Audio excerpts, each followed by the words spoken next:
It's been again. I understand that we are joining in from different corners of the country, different corners of the world. So thank you so much for joining in.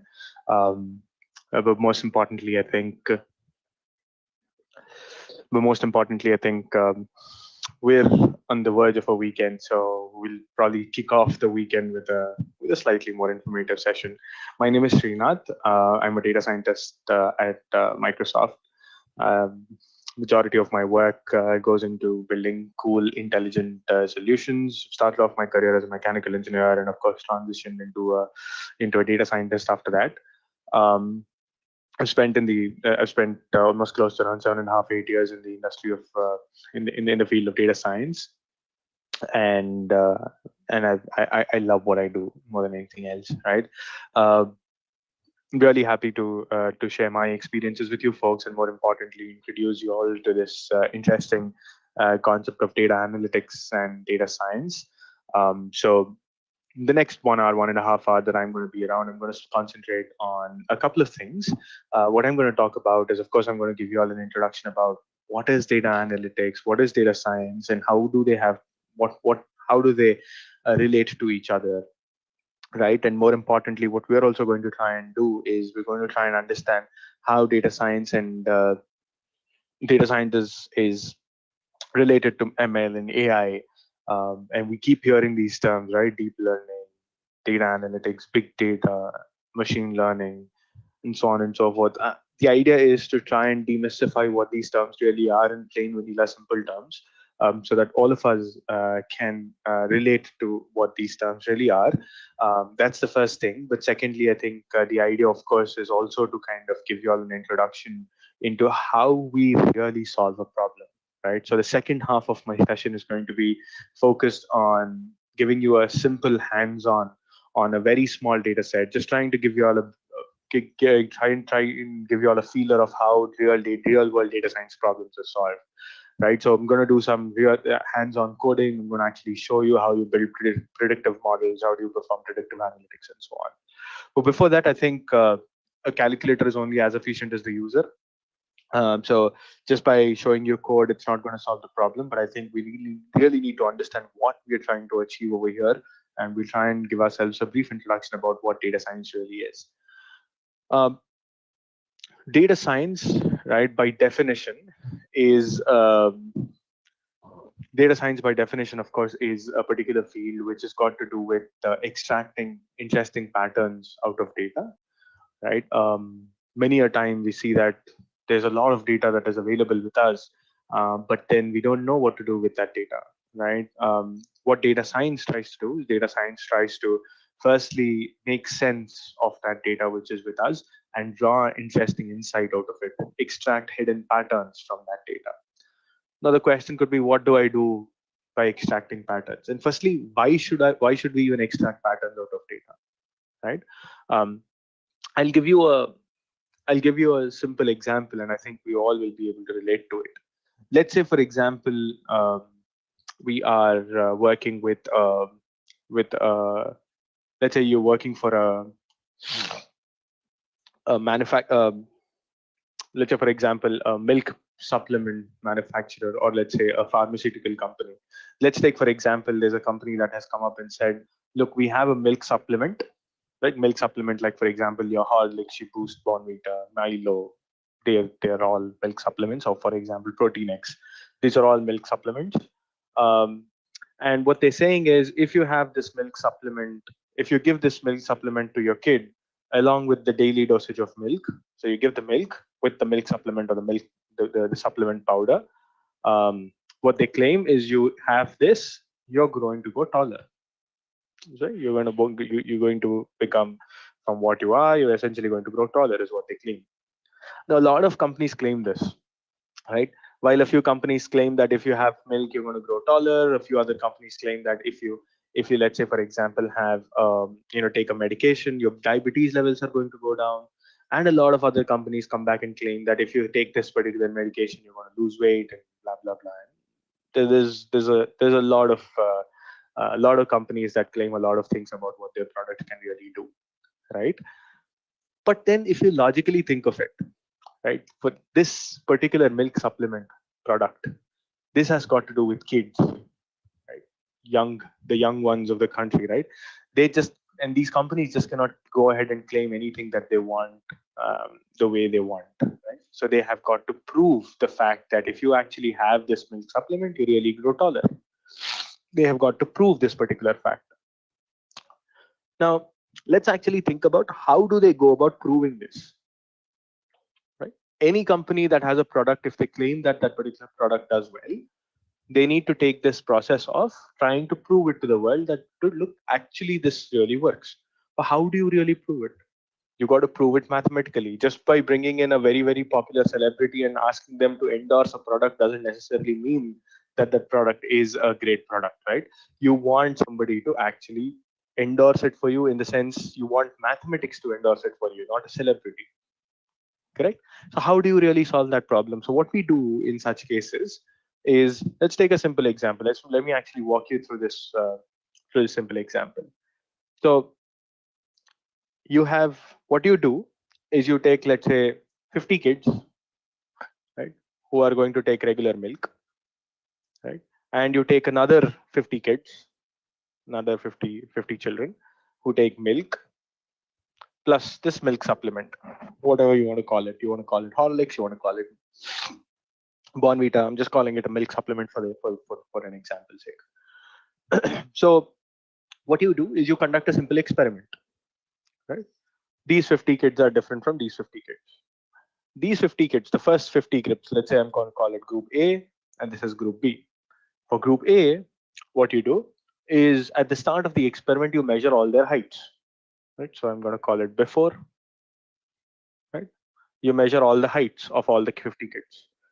Similarly, even here for group B, before the experiment really takes off, you measure all the heights of group B as well.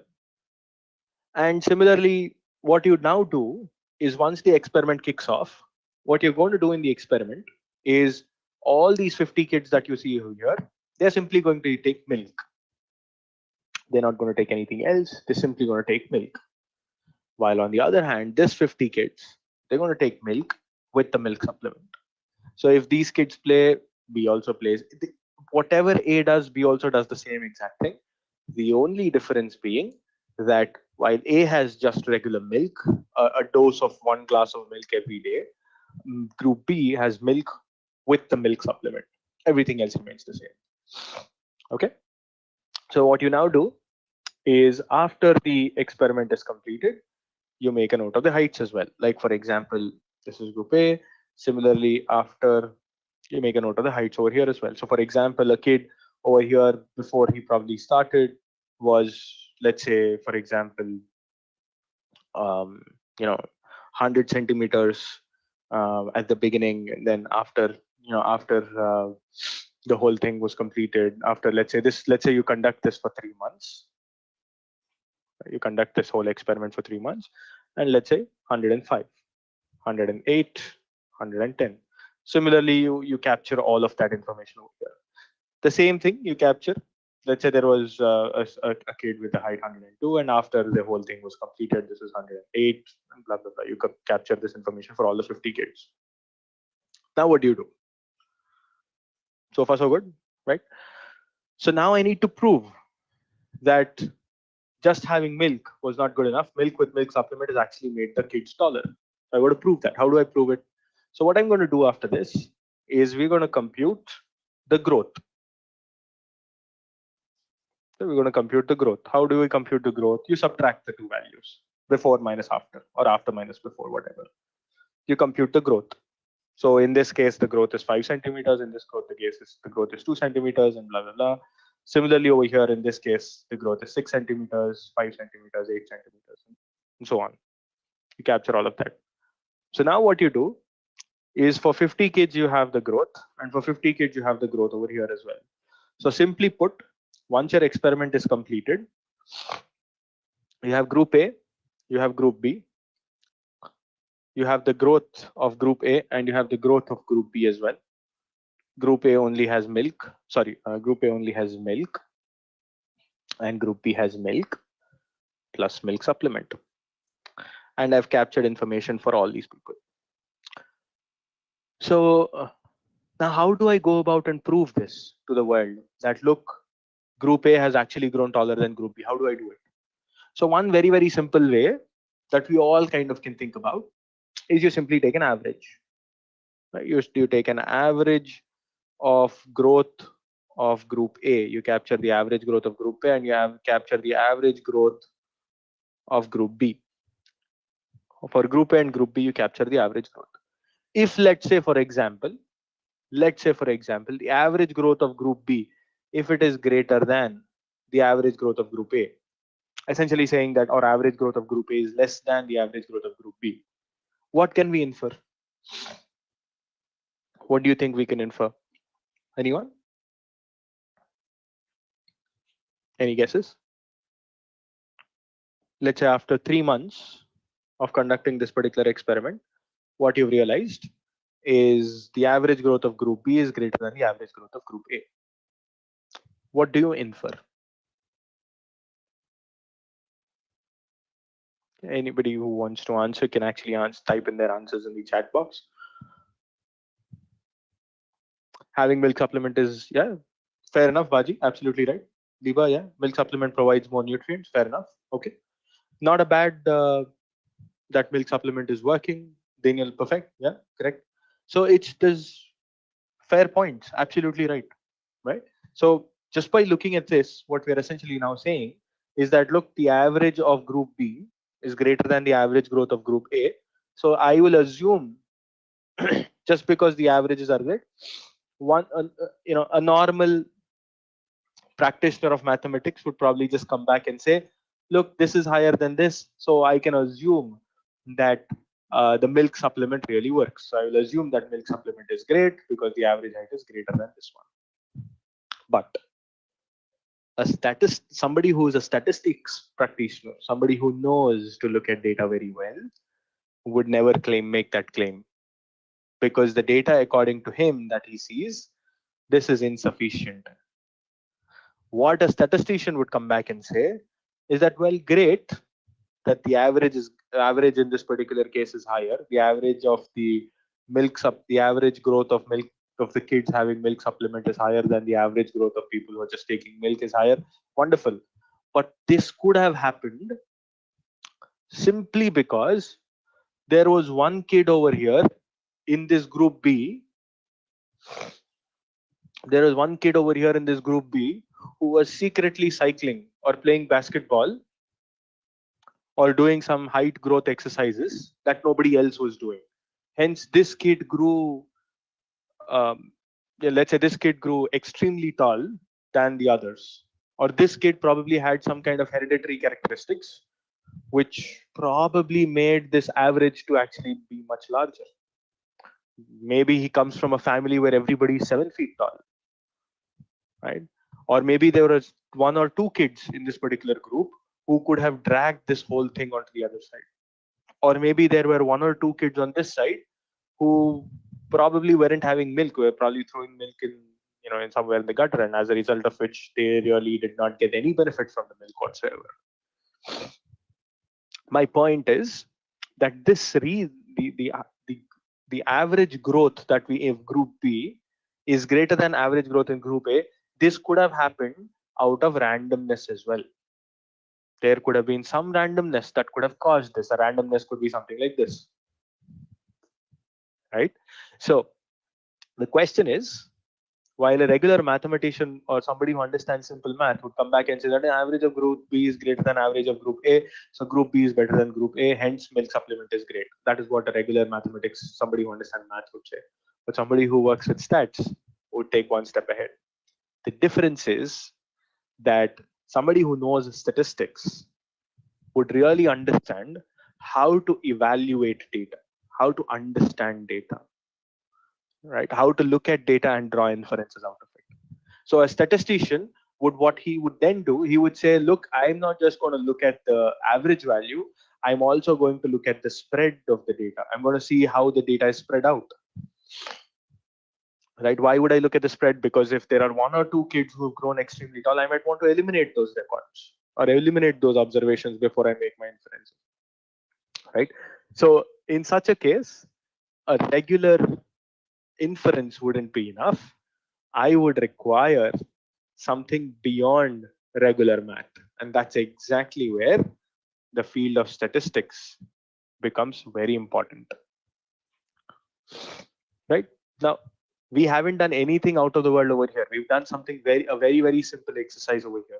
The idea is to look at a sample and make an inference, to look at a sample of data and make an inference. All that I had over here was a set of 100 data points. 100 values is what I had. 50 values for group A and 50 values for group B. And I was just trying to compare group A and group B. Right? While you can do that comparison with simple math, but that simple math is probably not going to be good enough. What we would need is we would need more than simple mathematics to really evaluate data. Right?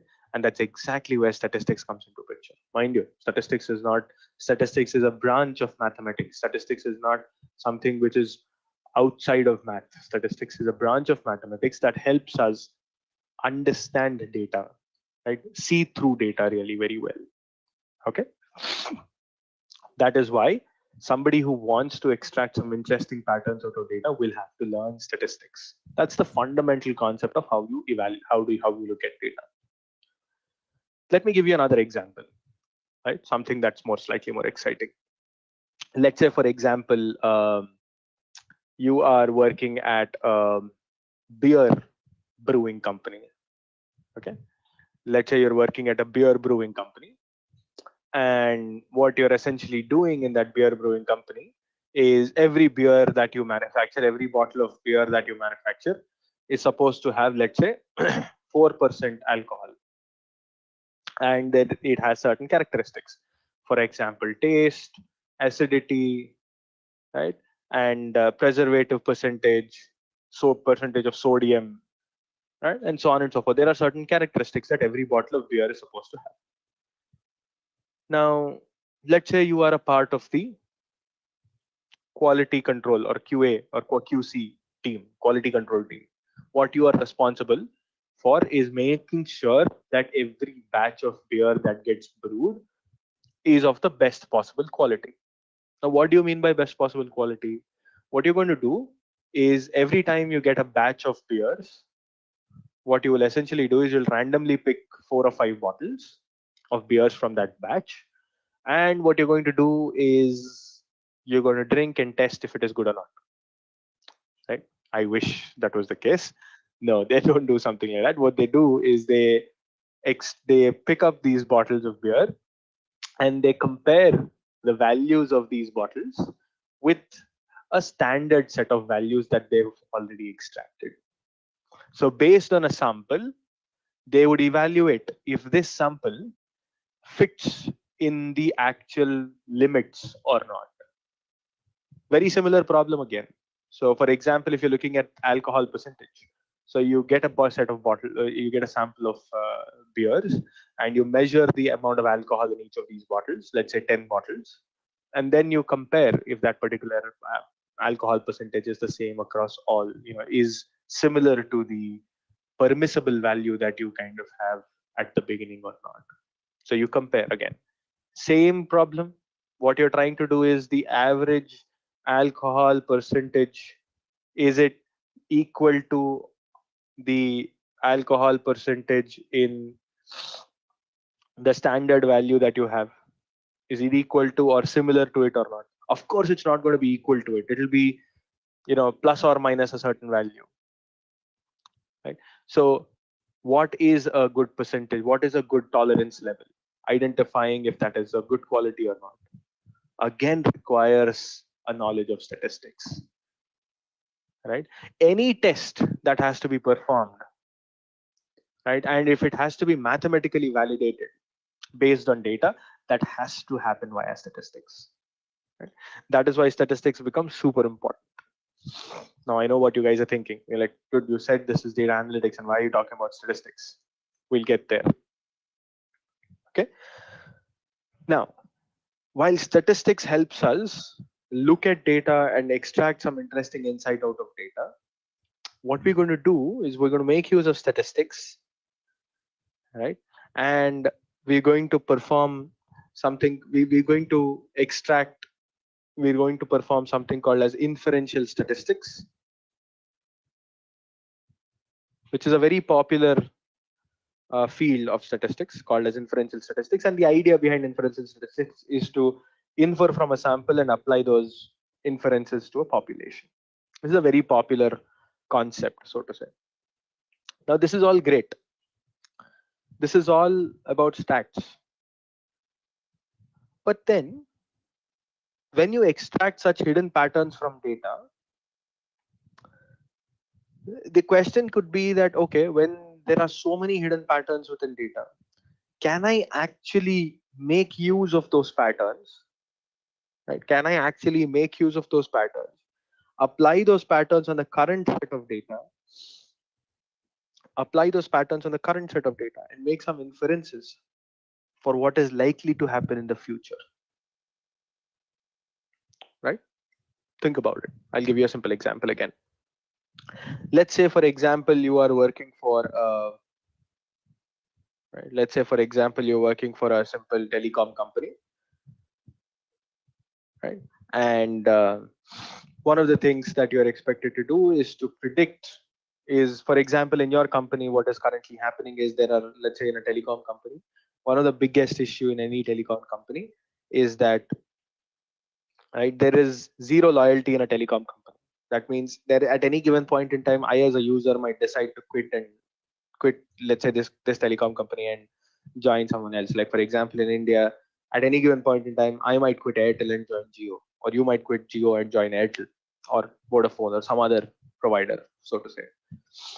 Right. So one of the most popular problems that a lot of these companies solve is to predict, right? Predict churn. What do we mean by churn? Churn means predicting which customers are likely to quit, which customers are likely to quit and join another company, right? So how is this problem solved? How is this particular problem solved?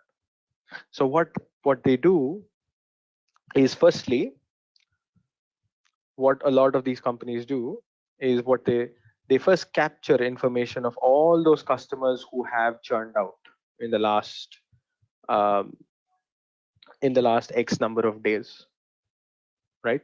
So for example, what these companies do is, or the data scientists in these companies do, is they capture information such as age of the customer, the bill amount of the customer, and these are all customers who have quit in last, let's say, 3 months, right? So you capture the age, you capture the bill value, you capture number of customer care calls, right, that they made, call center calls that they've kind of made, number of tickets that they've raised, right? And you think about it, if you are, let's say, a telecom user, you are a user of a telecom service provider, you tell me what are the features that you think, or what are those factors that you think would impact your decision to quit this company and join someone else. Number of service tickets that you've raised, right? It could be the offer amount that you have, some kind of discounts or offers that you currently have, right? In amount of internet usage that you have, or for example, it could also be the number of call drops that you're facing, right? How many calls are getting dropped, call drops, and so on and so forth. You capture all of this information, right? And all these customers are the ones who have quit in the last 3 months. So based on this data, what you're going to do is you're essentially going to extract some hidden patterns from this data. Like what? What are the patterns that you're going to extract? The patterns could look something like this. If the call drops percentage is greater than 20%, that means if 20% of the calls are getting dropped, and internet usage, if it is greater than 3 GB per day, I don't know who uses 3 GB per day, but just saying, let's say if the internet usage is, let's say, greater than 3 GB per day, 90% of people quit. That means out of all the people, the ones who have more than 20% call drop and whose internet usage is more than 3 GB per day, average internet usage is 3 GB per day, most of them quit, is what you're saying. So you've extracted patterns from data that you've captured. Similarly, let's say this is one pattern that you've extracted. Similarly, you can also extract another pattern. Like for example, if the bill amount is greater than 500 rupees per day. Oh, sorry, per month. I wish it was per day, but anyways, per month. And if the state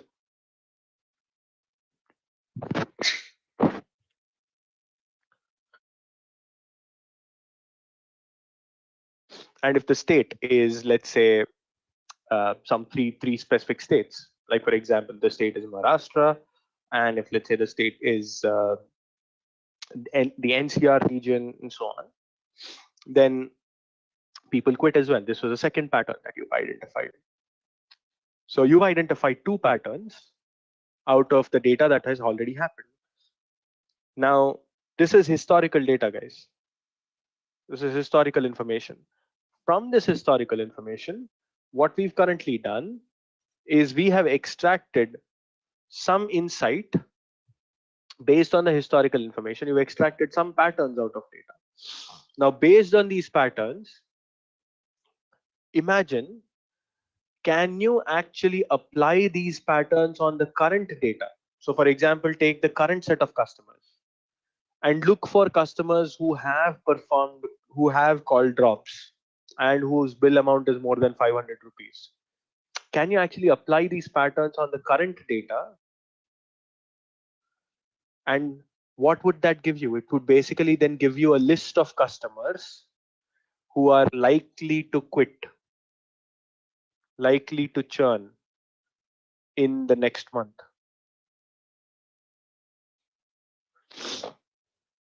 Fair enough. Does that make sense, everyone? Yeah. Look what I've done. All that we've done is we've taken historical data. We've seen what has happened. We captured kind of a set of factors that would cause somebody to drop calls. From that, I've extracted some patterns and I've applied that patterns on the current data, and I've identified a set of customers who are likely to quit in the future. So I've learned from the past, and based on that learning from the past, and I'm applying those learnings on my current data to predict what is likely to happen in the future. This whole process is essentially called as predictive analytics.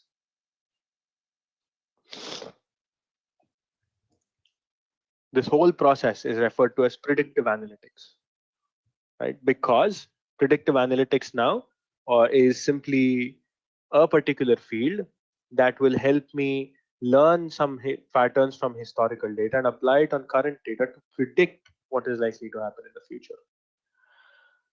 But the question is, how am I going to extract these patterns? Right? How will I extract these patterns that I've currently highlighted over here? How do I extract these patterns? Am I going to manually look at data and do it? Am I going to look at this data in Excel sheet and then extract patterns? Well, you can, I'm not saying you cannot, but imagine how time taking and how tedious it could be. And these are not patterns which are very visible. These are hidden patterns in data. To extract these hidden complex patterns within data, you will not be able to perform you will not be able to do it manually. That is exactly where you will be leveraging a set of techniques called as machine learning. That is it's exactly where machine learning is going to come into picture. So what is machine learning? Machine learning is a set of techniques that will help us perform predictive analytics. Machine learning is a set of techniques that will help me extract patterns from historical data. Right? Machine learning is essentially those set of 10 or 15 techniques that you're going to learn, which will automatically extract patterns from the data that you've captured. Once you extract these patterns using machine learning, then I can apply those patterns on the current data to predict what is likely to happen in the future. Okay. Again, Liba, let me repeat. I think somebody there's a request to just repeat what machine learning is. It's actually very simple, right? The patterns that you currently see on the screen, you cannot manually extract them. That means you're not going to manually go through an Excel sheet and actually extract these patterns. You can, but these are hidden patterns, which makes these hidden patterns extremely difficult to extract. Right? It is not possible for me to simply look at an Excel sheet and keep scrolling and then extracting these patterns manually is a very tedious job. I'm not saying it is not possible. It is possible. You can do it, but it's a very time-taking activity. But what machine learning helps you do, machine learning is a set of techniques that we will learn, this set of computer science based techniques that will help me automatically extract these patterns from this historical data. Once I extract those historical patterns, and once I use machine learning to extract these historical patterns, I can comfortably use them on the current data to predict what can happen in the future. Right? Does that make sense? Yeah, everyone? Liba, are you comfortable with that?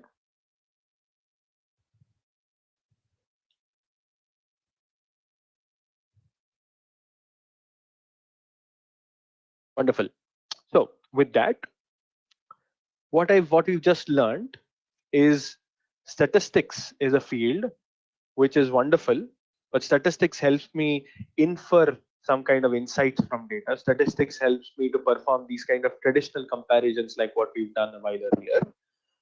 But then learning what the current data is probably not good enough. Or while you would want to extract some kind of interesting information from the current data, what you would also want to do is, can you actually learn these patterns?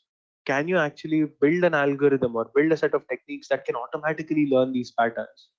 The answer is yes, and that's exactly where machine learning comes into picture.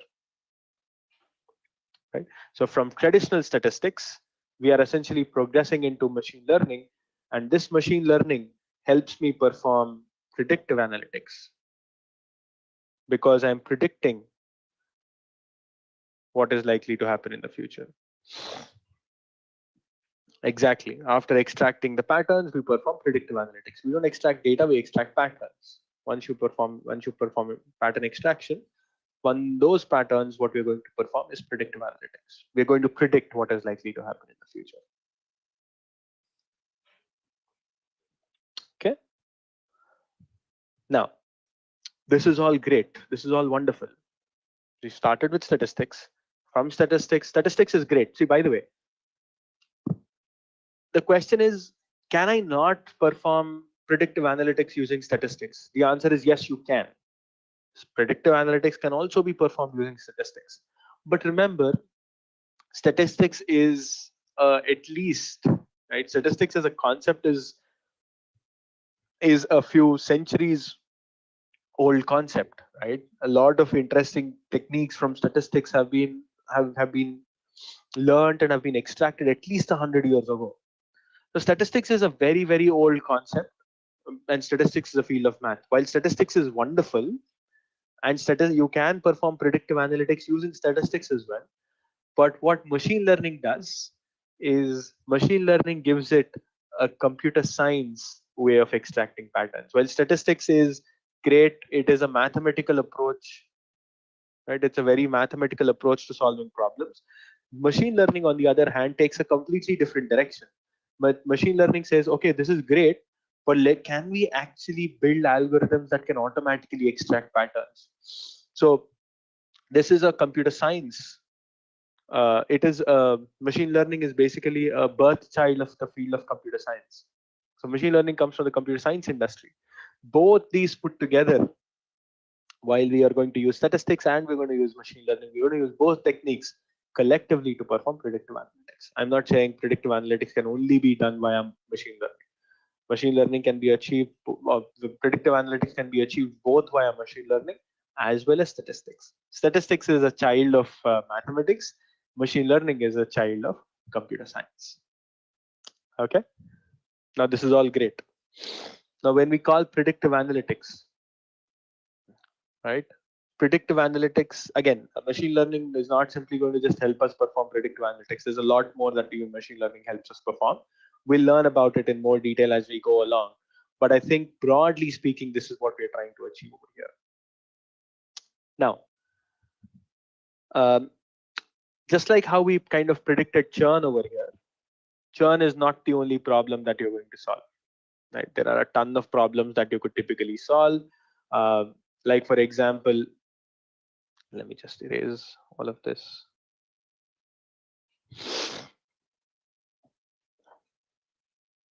Okay, just like how I've currently predicted churn, I can predict sales. So based on the amount of money that you spent on ads, money spent on ads, number of stores that you have, right, and blah blah blah. A lot of other information, number of salespersons that you have, salesmen that you have. Based on all of this information, I can try and predict what your sales are going to be in the next 1 year. I can predict that as well.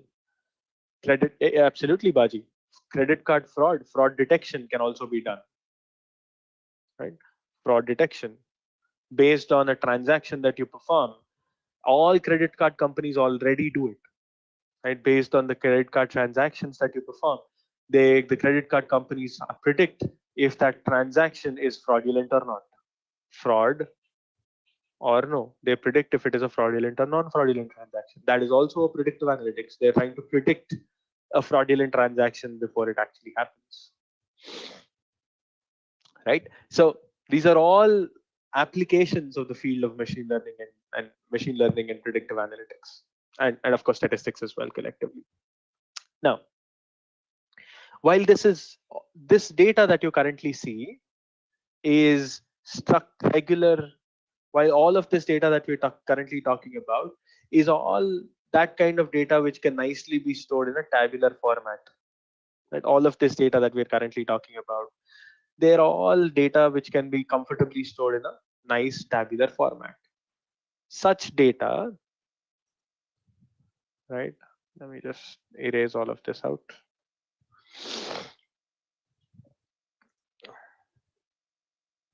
Right?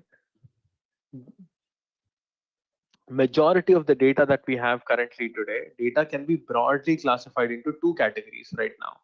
One is called as structured data, and the other is called as unstructured data. Right? Let me give you a simple example of what is structured data and what is unstructured data. Structured data essentially means, or any data set, any set of data that can be stored in any set of data that can be stored in a nice tabular format, in a row and a column like format, is what is referred to as a structured data. So to give you a simple example, any data that can be stored in an Excel sheet like format, a tabular format, can be comfortably referred to as a structured data. Then what is unstructured data? Data that cannot be stored in a tabular format. Or to give you a more technical definition, data which does not have a relational format. Data that does not have a row and a column like format is what is referred to as unstructured data. Like what? Take for example video. Can I store a video in an Excel sheet? Absolutely no. Can I represent a video in an Excel sheet? No. Can I still represent a photograph, an audio file? Can I store audio in a tabular format? No. Text. Can I store text in a tabular format? Well, I can have one column which has all text in it, but I do not have a structured format. I don't have a row and a column like format like how we have it in a structured data, like how we have in regular sales data or any other data. So while structured data while majority of the problems that are that people until this particular point have been primarily working with, over the last few years, what we've seen is with the advent of internet and with the sudden surge in the way a lot of nations have started to use these digital applications, what we suddenly started to see is there's been a spike in the unstructured data that is available outside today. Take for example your WhatsApp, Instagram, Snapchat, right? Facebooks, or any, or let's say any kind of any of these apps, social media apps. All these apps, what they're essentially doing is they're giving us a flexibility to work with this kind of unstructured data, right? The moment you have such large volumes of unstructured data coming in, unfortunately, the traditional statistics and machine learning techniques don't work well. So what happens is statistics and machine learning techniques for predictive analysis work very well with structured data. But the moment the complexity of the data goes into a different direction, what happens is the traditional techniques don't work well. So there is now a subdomain of machine learning called as neural networks,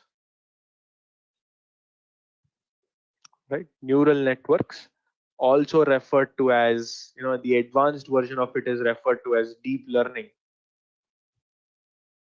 has come into picture. What we've seen is machine learning is great.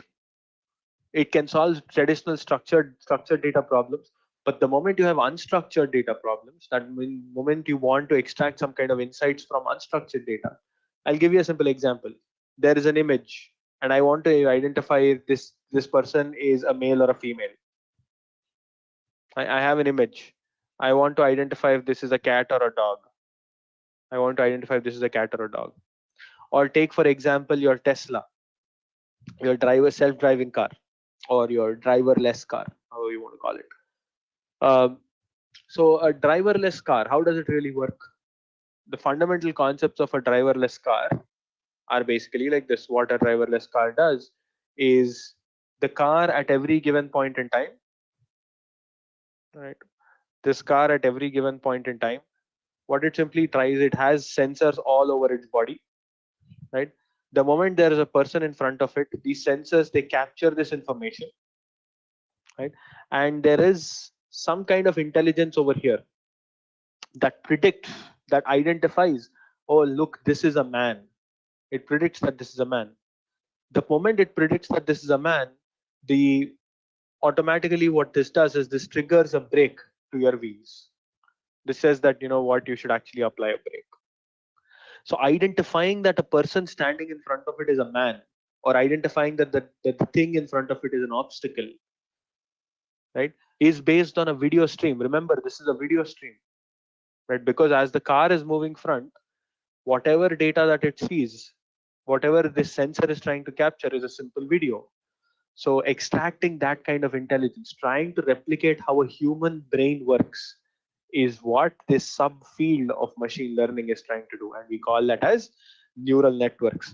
The reason why we call it neural is because the attempt is to try and replicate how a human brain works.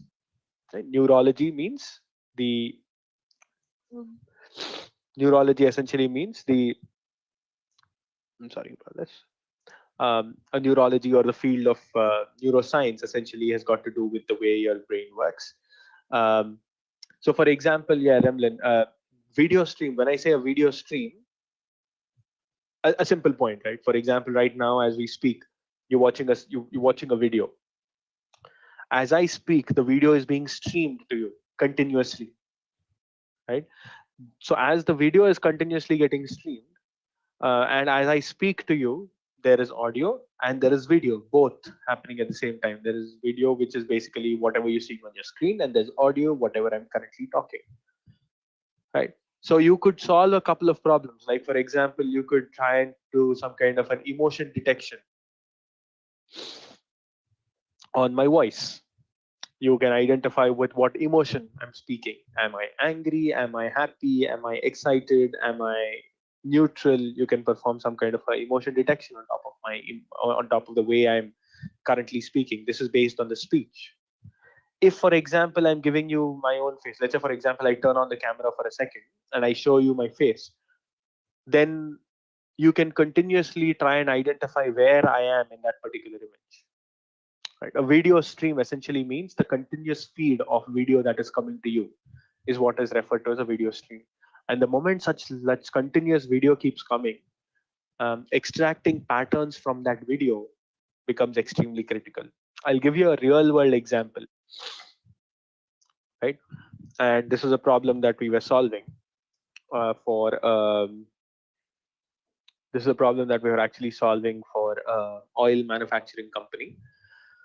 One of the things that they were they were really worried about is in their shop floor. When they say shop floor essentially means the location where a lot of machinery is, right? You are there, the employees are not allowed without certain safety equipment. Like for example, they were expected to wear helmets, right? Earmuffs, and they're expected to also wear gloves and apron or PPE, right? Personal protection equipment. So there is a set of safety equipment that all the shop floor workers were expected to wear before they enter the shop floor. And it is mandatory that they wear all of this stuff. So what this company has done is this company has actually set up cameras on the four corners of their shop floor, and they capture continuously the feed. So the moment there is an employee who is not wearing any of these, right, this camera, it captures the feed. And what we are going to do is we're going to build an intelligent system using the machine learning or the neural network techniques that we just spoke about. And what that would do is that will automatically send a message. Firstly, it'll identify that, okay, there is a person. So it'll look at the photograph and it'll say that there is a person.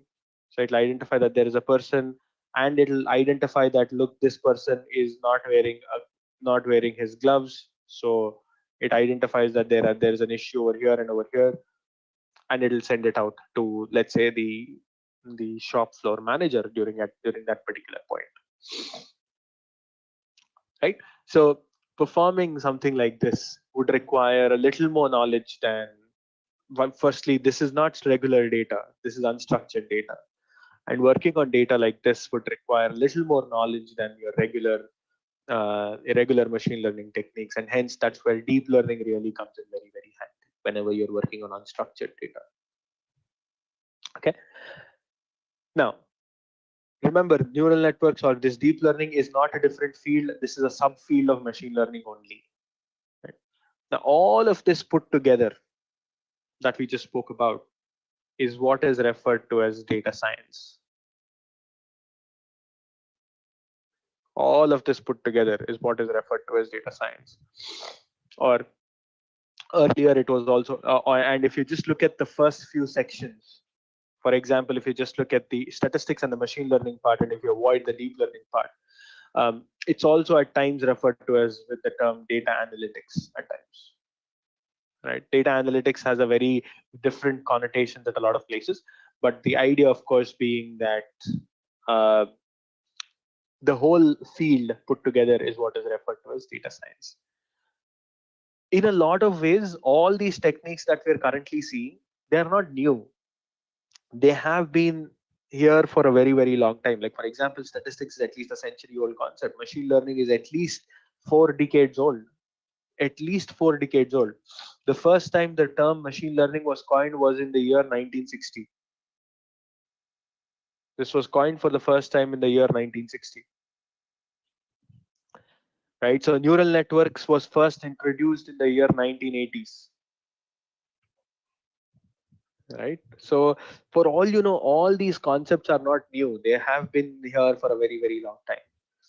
What the reason why these have become so popular over the last few years is because firstly, there's so much data that has come in.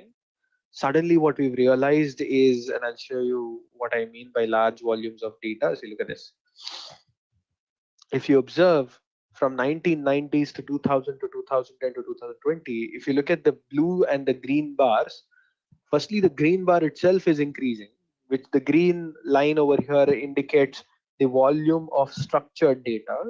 But if you look at the blue, which is the volume of unstructured data, so much data is coming in. And when there is so much volume of data that is coming in, then automatically there is a lot more need for building some intelligent systems on top of these, on top of these unstructured and structured data. Right. That is essentially what this field is all going to be all about. So simply put, what is data science? Data science is the field of statistics and data science is basically a field of extracting hidden patterns from data. And data science essentially consists of um, two major contributors. One is mathematics and the other is computer science. Major contributors are your math and computer science, as you see here. Math and CS are my major contributors, but math has contributed the field of statistics, and computer science has contributed machine learning and deep learning as its results. So all of this put together, statistics, machine learning, and deep learning, all of this put together essentially becomes data science. Now this is all great, right? This is all wonderful, but what about this term that we keep hearing every now and then? What about AI, dude? I mean, where is AI in all of this picture? Firstly, what is AI? AI is a very, very simple implementation of data science. So I wouldn't say simple, but AI is basically one of the concepts of data science. AI is again a subdomain of data science, I would say, and there is a interplay between AI and data science. I'll give you a simple example. We'll go back to this Tesla example that we were talking about a while earlier. If you look at this, identifying that based on a particular image, right? Based on a simple image, identifying that there is a person. So there is a sensor. The sensor has captured a photograph or a video, and based on that particular photograph, I've identified that there is a person, that this particular photograph has a person or a dog, identifying that it is a man or a dog or a speed breaker, blah blah blah. All of that, identifying what it is what ML and let's say data science helps us with, right? But based on what you see on the screen, what it sees in front of it, converting this insight into action is what AI is all about. Right? So I have a car. The car has a sensor, and the sensor sees a man. Identifying that there is a man in front of us is with the help of data science. Right? But converting that into action, converting that into, let's say, looking at the person and saying that, okay, there's a person in front of me, and the car now needs to slow down, or the car has to apply brakes, is what AI is all about.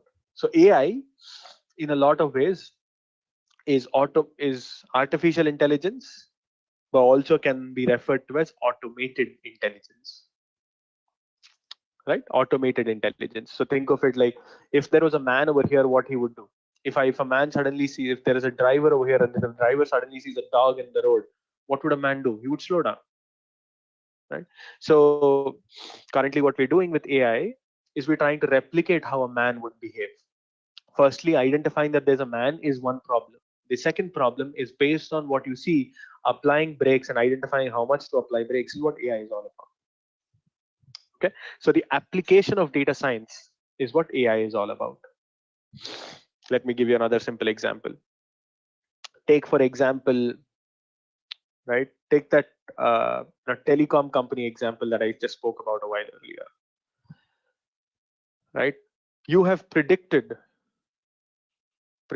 that customer 1285 is likely to churn.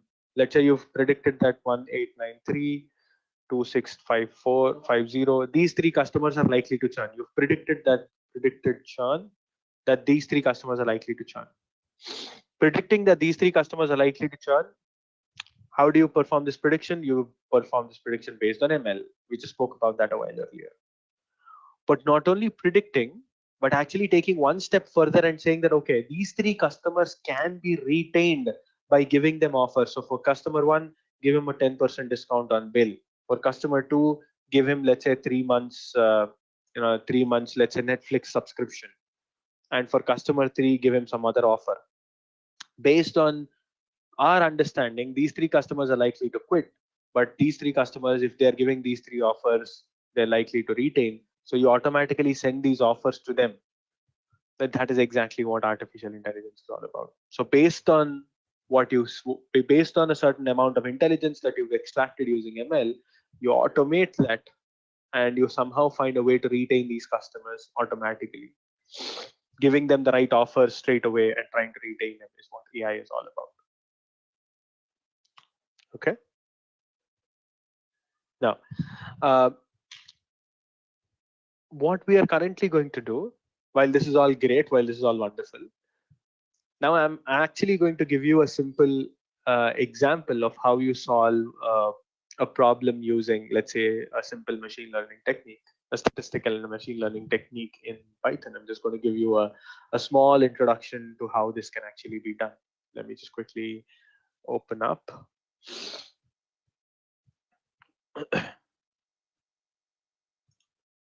Just a second.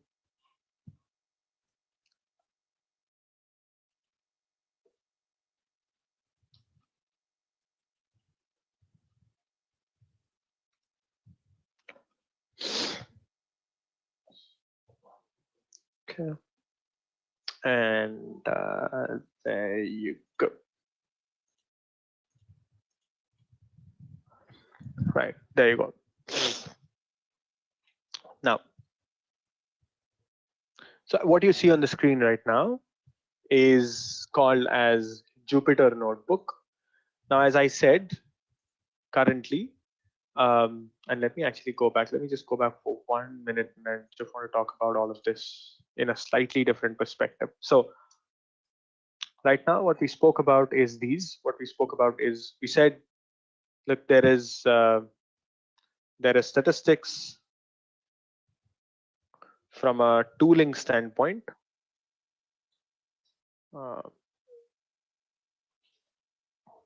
There is statistics that we'll have to learn, and there is machine learning that you will have to learn. These are the primary concepts that you're going to learn. These are concepts, right?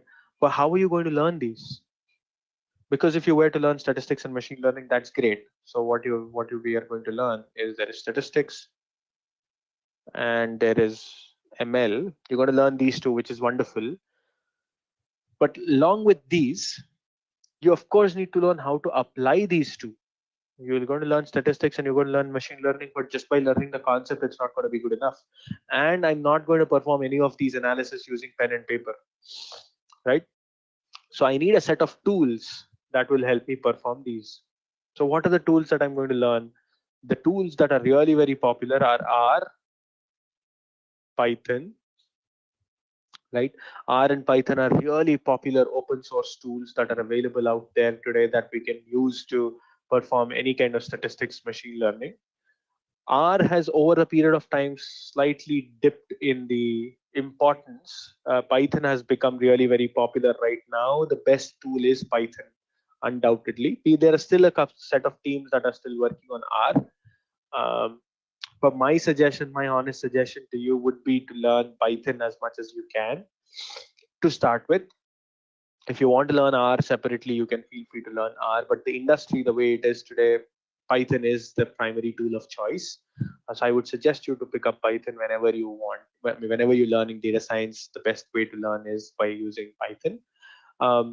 While R and Python are great tools, there are a ton of other tools that are available as well. Like for example, there are SAS, SPSS, Alteryx, right? And there are a ton of other tools that are available, but these are all tools. These are paid tools, right? These are all licensed tools.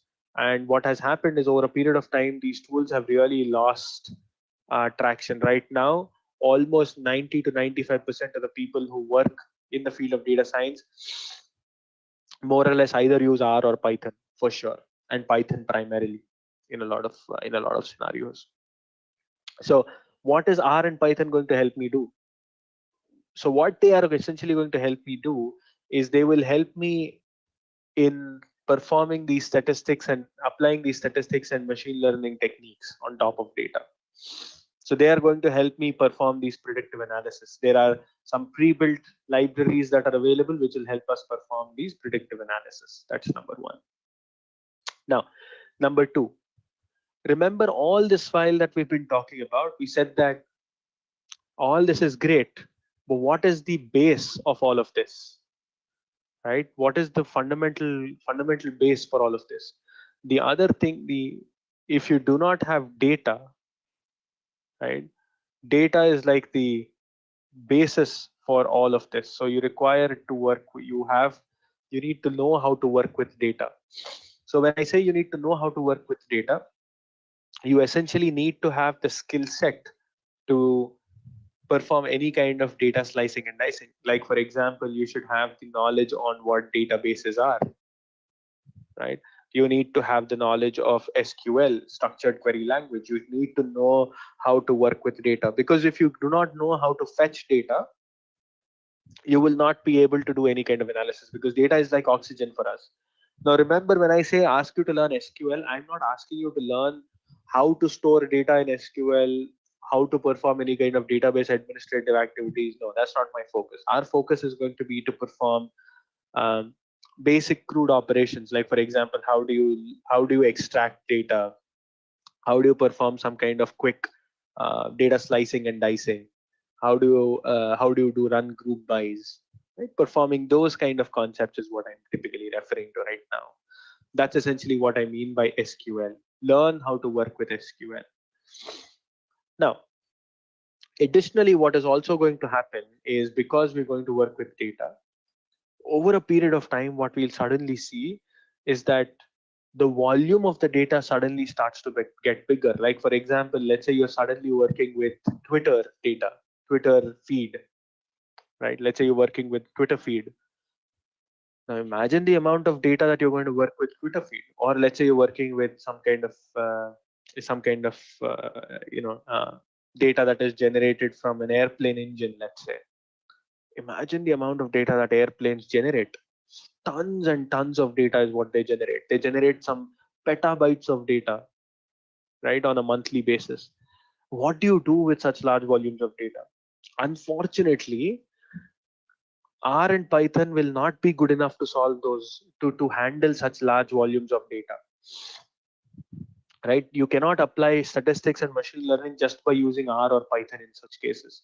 So you will need additional help, right? And that is exactly where you will have to learn tools like Spark, which will help us perform, right, big data for big data analytics. And when I say big data analytics, when you're dealing with large volumes of data, if you want to perform big data ML, or do you want to do some kind of machine learning or statistical operations on top of large volumes of data, that's where Spark is going to come in handy. The good thing about Spark is Spark has a Python variant to it. So you have something called as PySpark. You can use basically PySpark. So it is essentially like Python. I mean, it is a library in Python. Think of it as a module inside Python. Okay. So this is basically a PySpark as a Python module that will help us work with large volumes of data, right? Cluster computing and things like that are going to come in there. Is this good enough for me to become a data scientist? Well, this is good enough for you to become data scientist. But now, if let's say, for example, you want to take this that one step ahead, let's say, for example, you want to do some advanced stuff.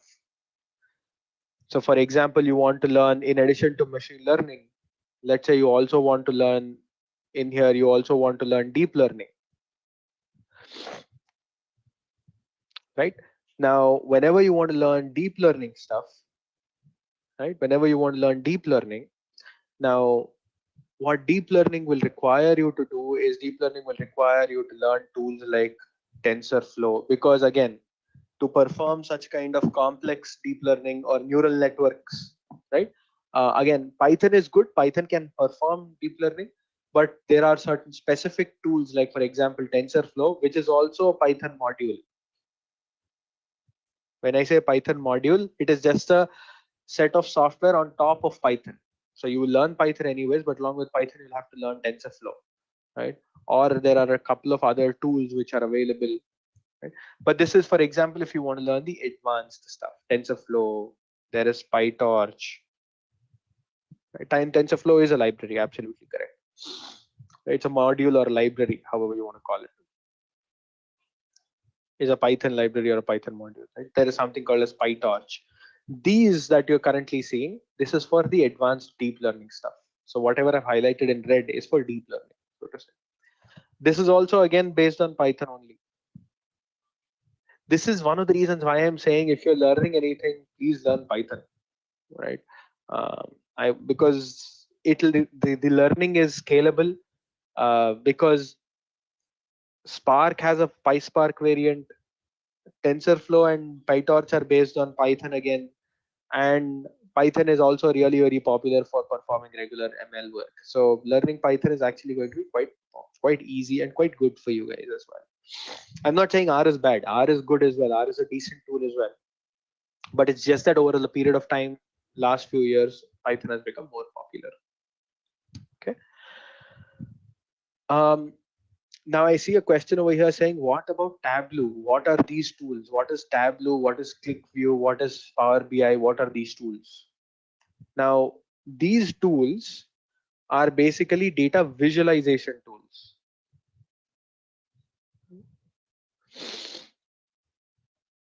When I say data visualization, see, remember that we are working with data, right? When we work with data, that means we will be working not only on just raw data, but you're also going to work on visualizing data. Remember, a picture speaks 1,000 words, right? So when you speak about data visualization can happen in multiple levels. One, you can perform visualization in Python and in R. That means Python and R have some inbuilt libraries that help us perform visualization. Like for example, Matplotlib or Seaborn or ggplot. These are all plotting libraries within Python and R. Additionally, you can use some external tools, right? External tools which to perform visualizations. Like for example, you could use Tableau or Power BI, which are the most popular tools. There are also ClickView and so on as well. There are other tools as well. Learning any one of these tools is useful. You are definitely going to learn visualization using Python and R. If you're learning Python and if you're learning performing some kind of a data science course, you will definitely learn how to perform data visualization using Python and R. That is for given. Additionally, learning any one of these tools, not the internals, but just how to work with those tools is a very, very useful thing. Because, for example, if you just want to build a quick dashboard to showcase some kind of results, they will be very useful. Now, remember, mind you, Tableau and Power BI or ClickView for that matter, these tools are reporting tools, right? External, these are reporting tools. That means to build some kind of reports, some kind of business intelligence reports, BI stuff and all. That's where these tools are primarily useful.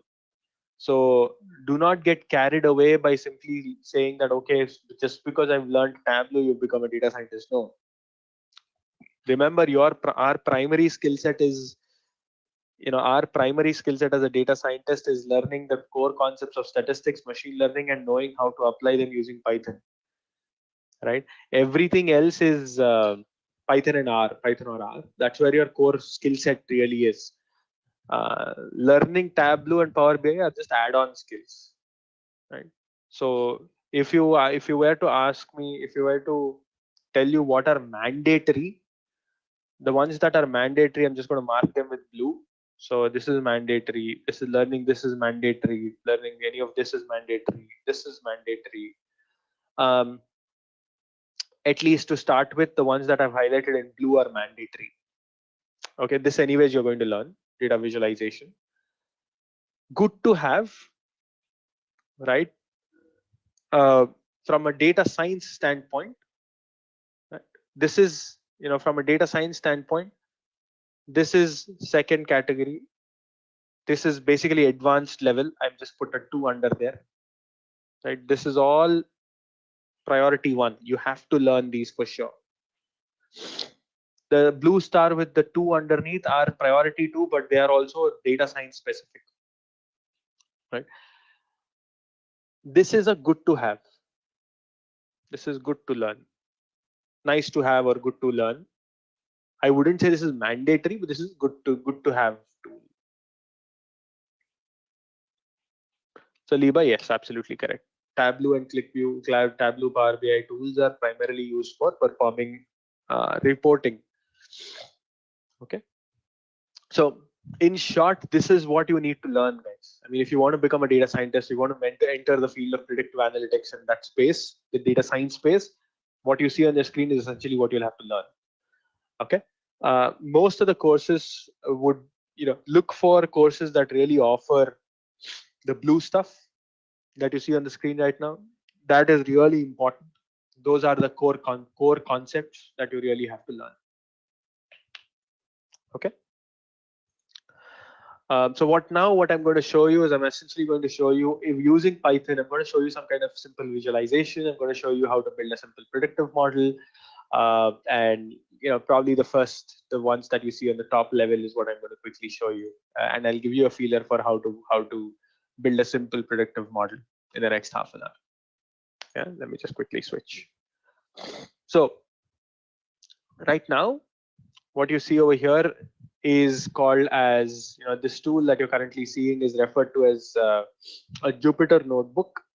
A Jupyter notebook is where we perform majority of, it's like an IDE for Python programming. So all our Python code that we write, one of the popular tools of choice is a Jupyter notebook. So what are you seeing now is one of the tools, not the only, one of the many tools that we have, but the most popular one.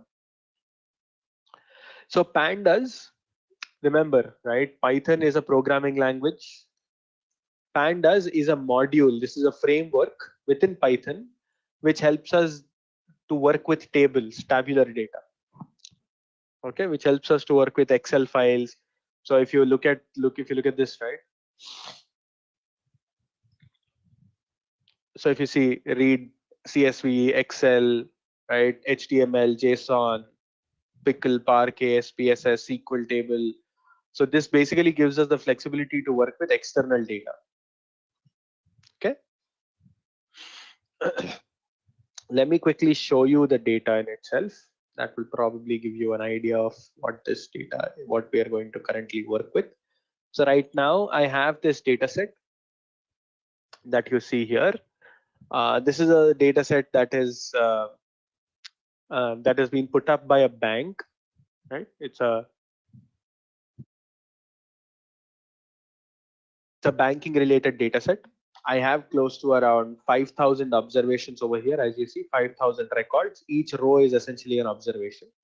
I have information about the account ID, the age, experience, income, zip code, family size, right? Credit card average bill amount, the education level of that particular person, mortgage, if the person has a mortgage amount or not, some kind of personal, if he has a personal loan or not, right? Securities account, does the person have a securities account? Or is he an online banking customer or not? And does the person have an add-on credit card or not? I have this information with me. The idea is, based on this information, I need to predict this column J.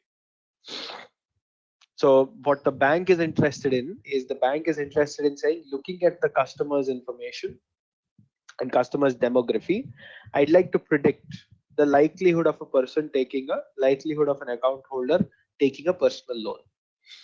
Now imagine, why would a bank want to predict if you want a personal loan or not? And what would the bank do if they predict that you are going to take a personal loan? If the bank predicts that I'm going to take a personal loan, then what the bank can do is the bank can actually start marketing the right kind of products to me, the right kind of loan products to me. So the bank can call me up and say, so are you interested in a loan? Right. So if you are interested in the loan, we have an offer. Why don't you take the loan from our bank? Why? For a bank, loan is an asset. For us, it's a liability, but for the lending firm, that's an asset. right? So essentially what they're going to do is they're going to, once they identify that a particular person is likely to take a loan, they're going to reach out to them. So right now what I'm going to do is I'm going to learn what constitutes of somebody taking a personal loan. So for example, this person has taken a personal loan. This person has taken a personal loan. The zeros are the ones where the person has not taken a personal loan. So let's now try and build a simple model or a simple predictive model that will predict, given a customer's data, they will predict if the person is going to take a personal loan or not. Let's see how that works.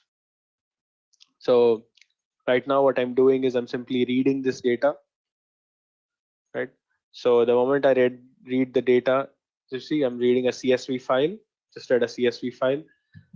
So bank data.head, if you observe, these are a certain values that are there with me.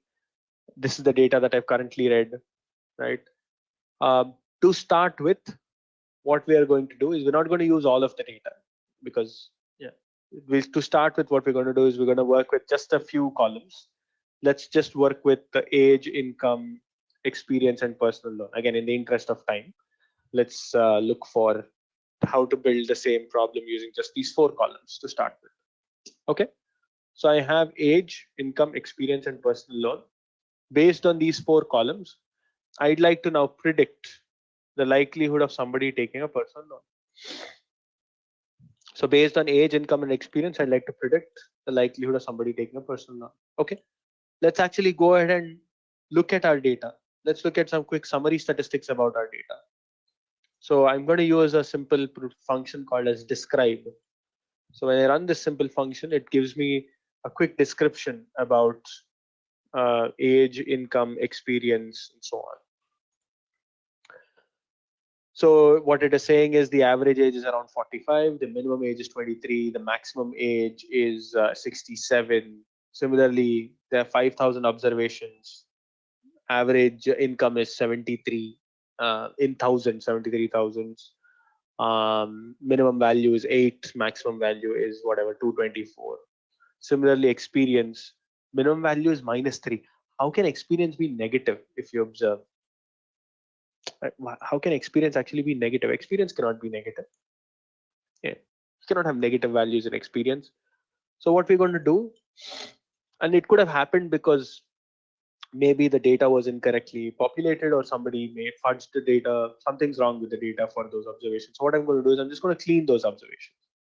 So what I'm going to simply do, and I'm going to select only those records where the experience is greater than or equal to 0. I'm simply saying wherever the data is greater than or equal to 0 is what I'm going to select. Okay, so let's quickly check the size of the data now.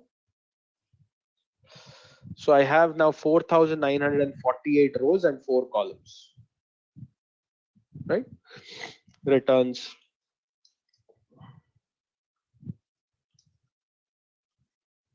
And it returns number of rows versus number of columns. Okay, so it says 4,948 rows are now there. So essentially we've lost 52 records over here. 52 records had negative values, so we kind of lost those records, which is okay. Nothing wrong with it. So now if you observe, if I look at the description again, so if you now see the minimum value of experience is 0, which is okay, not bad. Okay, cool. So now let's go ahead and see. First, let's go ahead and explore our data a little more. Let's try and do some kind of quick data exploration, right? So to do some data exploration, what I'm currently looking at right now is I'm just looking at how many people have a personal loan and how many don't have a personal loan. Have a PL, don't have a personal loan. From my data, 4,468 people do not have a personal loan. Only 480 people in my data set have a personal loan. That's approximately somewhere around 10% mark. Okay. So if you were to visualize the same thing, this is how it looks like. Sorry about that. Yeah, you see, that's a simple visualization, which gives you that currently this visualization is based on Python's visualization library. It's called as matplotlib. It's a very popular visualization library. Remember when I spoke about visualization over here, I said that data visualization can happen in Python and R and also with external tools. Currently, I'm showing a simple visualization in Python. As you can see, the visuals are not really very great looking, but that's okay. They do the job. We are not building, we are not performing analysis to please people. We are performing our data analysis to kind of understand data, right? So the idea is to not have pretty plots. I mean, if these plots look pretty, it is a benefit, but right now at least these are like so looking. And as you observe, there is no interactivity, there is nothing of that sort either. Okay, great. Okay, this is wonderful. But now let's actually look at the age. Let's look at how age is distributed. So as you observe, age is nicely distributed, more or less evenly distributed, starting from 20 onwards, 24ish onwards, 25, 24ish onwards, all the way until 60 or 70 maybe. Right, we can actually increase the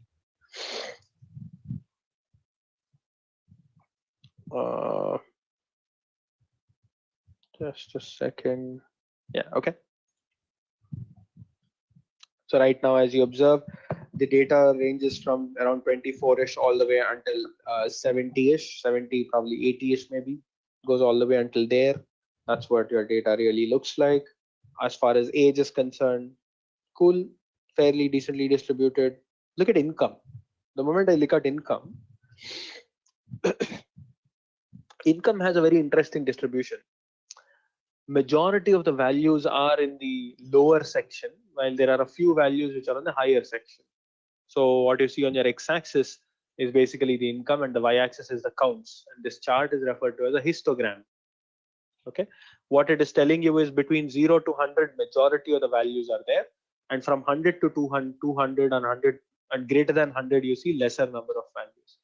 That means people who have more than 100 as the salary, $100,000 as the salary, 100,000 whatever that currency is as a salary, is very few people. Most people have their salaries less than 100. That's essentially what we are seeing over here. That's what we've learned from this particular chart at least. Okay, cool, good. Let's look at this chart over here, whatever we are seeing. Right now, what you're seeing, this chart is called as a box plot. Right? This chart is referred to as a box plot. A box plot simply means, a box plot is another way of representing the same data. What we are saying is that majority of the data in this particular box, if you these black points that you see over here represent your outliers, right? The bottommost line and the topmost line are your minimum and maximum values of sorts. The green line that you see over there is the mean. Think of the green line as the mean, average. Right? That's the average salary, average income. So it's more or less like representing the same thing, slightly different format. Okay, great, wonderful. Now, logically speaking, you tell me, as age increases, what do you think happens to experience? As the age of a person increases, what do you think happens to the experience of that particular person?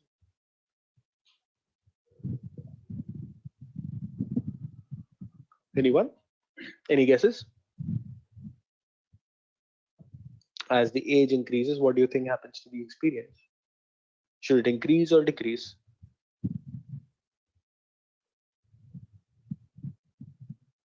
Okay. Yeah, absolutely correct. Yes. As age increases, the experience also increases. Absolutely correct. Yeah. So as you see here, as you see that particular chart over here, look at this. This chart is referred to as a scatter plot. And what we see here, is as age increases from left to right, what's happening to the experience? The experience is also linearly dependent. So age and experience are sort of extremely dependent on each other. That is our learning from this particular chart. Right? As age increases, your experience is also increasing. Okay, wonderful. Similarly, This is called as a correlation. This is called as correlation. It tries to mathematically uh, bring about the association between the columns that we currently have. Like for example, age, income, and experience. As you see, as age increases, so when you take a look at this, I'll just try to briefly explain what this looks like. Let's just come back here.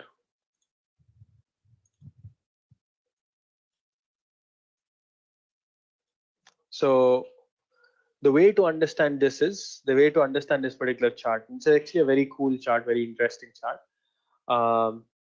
Firstly, ignore, whatever you see, just ignore everything under this. Forget about everything under this. Whatever you see above and the below are basically one and the same. So don't worry about anything under this.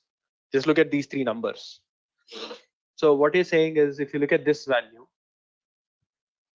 as age increases, age and experience are extremely dependent on each other. Hence, you see that the value of correlation, this is called as correlation, and the value of correlation typically ranges from -1 to +1.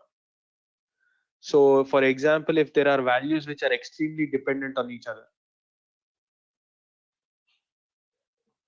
right? If there is a positive dependence, so like for example, in this case, age and experience have a positive dependence. Hence, the correlation would be positive. Right? On the other hand, you have expenditure and savings. As expenditure increases, what happens to your savings? That goes down. So your expenditure and savings will have a negative relationship. So they will look like this. Right? There could be a certain set of values. Like for example, if you look at this, age and income. Right now, in this particular data set, at least, the age and income do not have any kind of a correlation. The value is almost close to 0, indicating there's a slight negative value to it, but it's almost close to 0. It's negative 0.05. So it's almost close to 0. Basically, what it is saying is your age and income, they are not dependent on each other. Or age, as age increases, income has no dependence on it. Similarly, income and experience. In this particular case, your income and experience are also not heavily dependent on each other. Yeah, that's essentially what we are saying from this particular chart. Now, in reality, that might be a completely different case, guys. I'm just talking about this data set. In reality, as age increases, income might increase, and as experience increases, income might increase. I am not talking about reality. I'm essentially talking about this data set. My reality is this data set for the moment. Right? So I believe what my data says. At least until the boundaries of this data set is concerned, whatever this data set says is what is truth to me. Until and unless I realize that the data is wrong, that's a different story altogether. But I will assume whatever my data says is true until and unless I realize that the data is wrong. Okay. Cool. Okay. Wonderful. That's what this data says right now. Now look at this interesting chart. Right. What this chart currently tells you is I've made a chart against personal loan and income. Now, if you look at this particular chart, right, what do you infer? The blue line on the left side and the blue line on the green line on the right side. Personal loan 0 means the ones who have not taken a personal loan. Personal loan 1 means the ones who have taken a personal loan. My y-axis is income. The personal loan, people who have not taken a personal loan, people who have taken a personal loan. And people, this is income on the y-axis. What do you infer from this?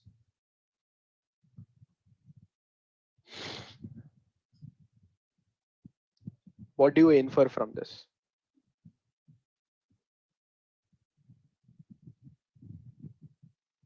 The green lines are basically the average values on those box that you see. The green lines are average values. Yeah, let's see.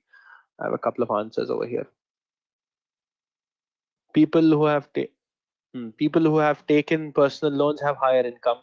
Fair enough. People who have taken personal loans have higher income, and higher income people take personal loans. Now, yeah, Ehsan, Rizvi, and Nirmala, you're absolutely correct.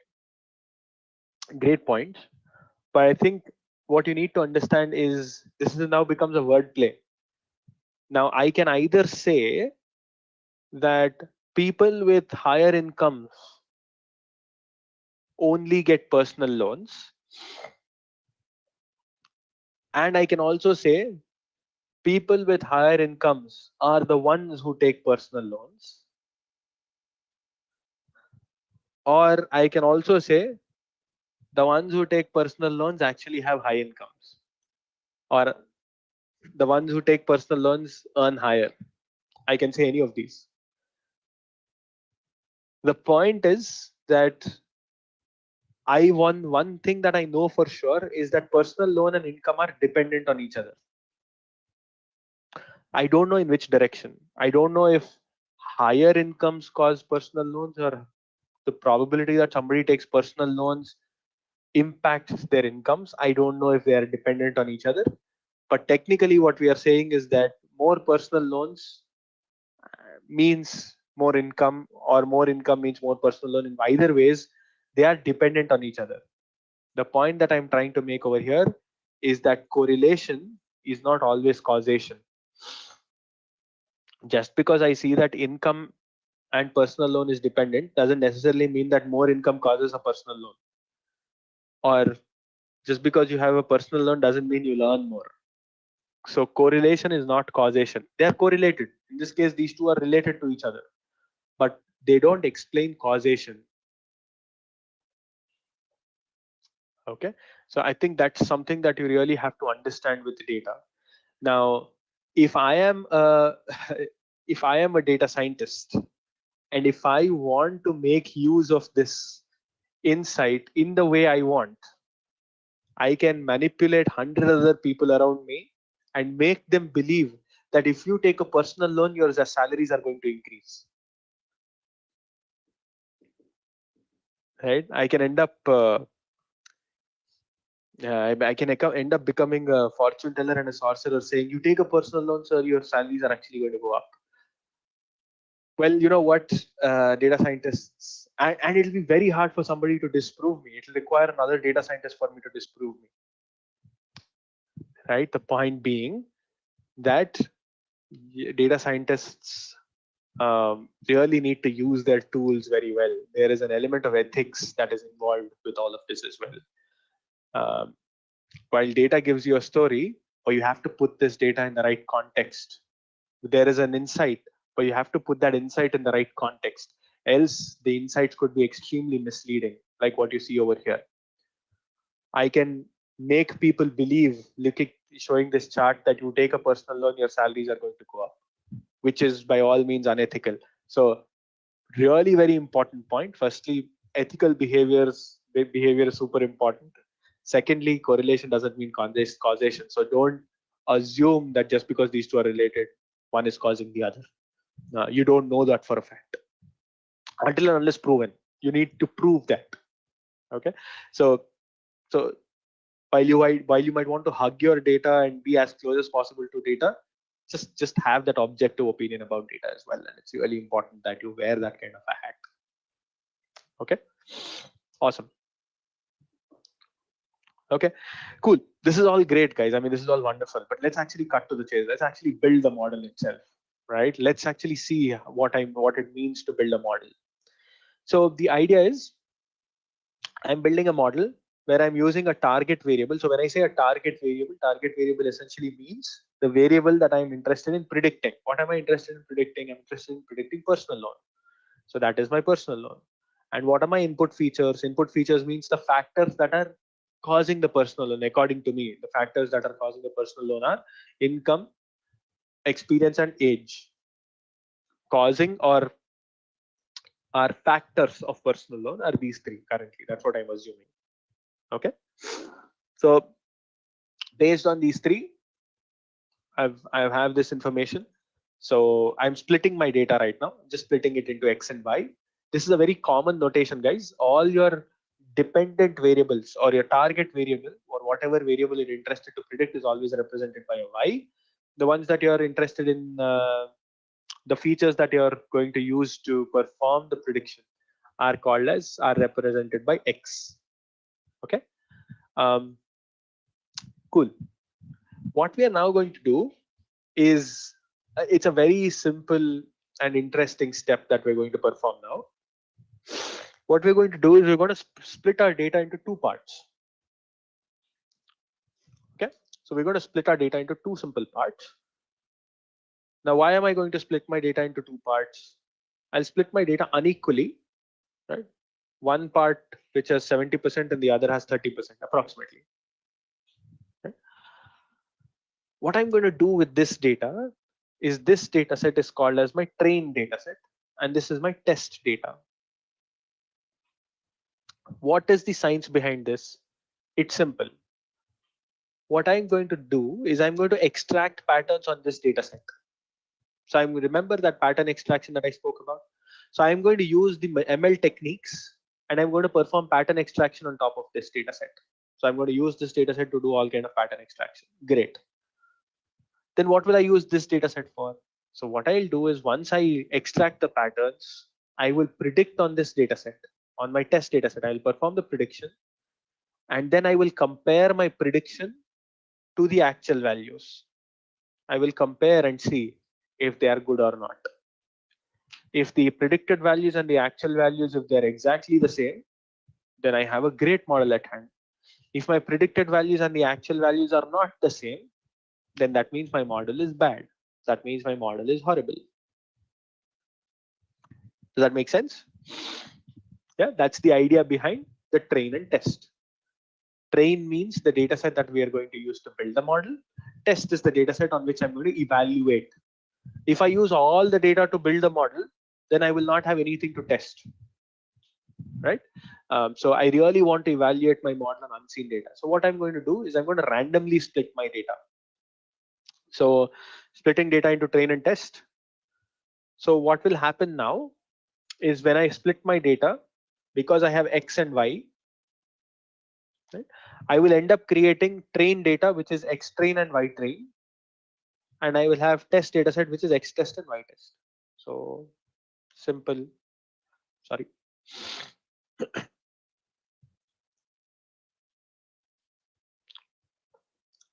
Just a second. So if you observe over here, what I'm currently doing is I'm simply saying train test split X comma Y. So I'm passing the X and Y data sets to it, and I'm saying test size is equal to 33.33, meaning 33%. Okay, 33% or 1/3 of the data is my test set. The remaining 2/3 is my train set. That's essentially what I'm asking it to do. Great. Okay. So this is my train data set. If you observe, similarly, I can also show you test.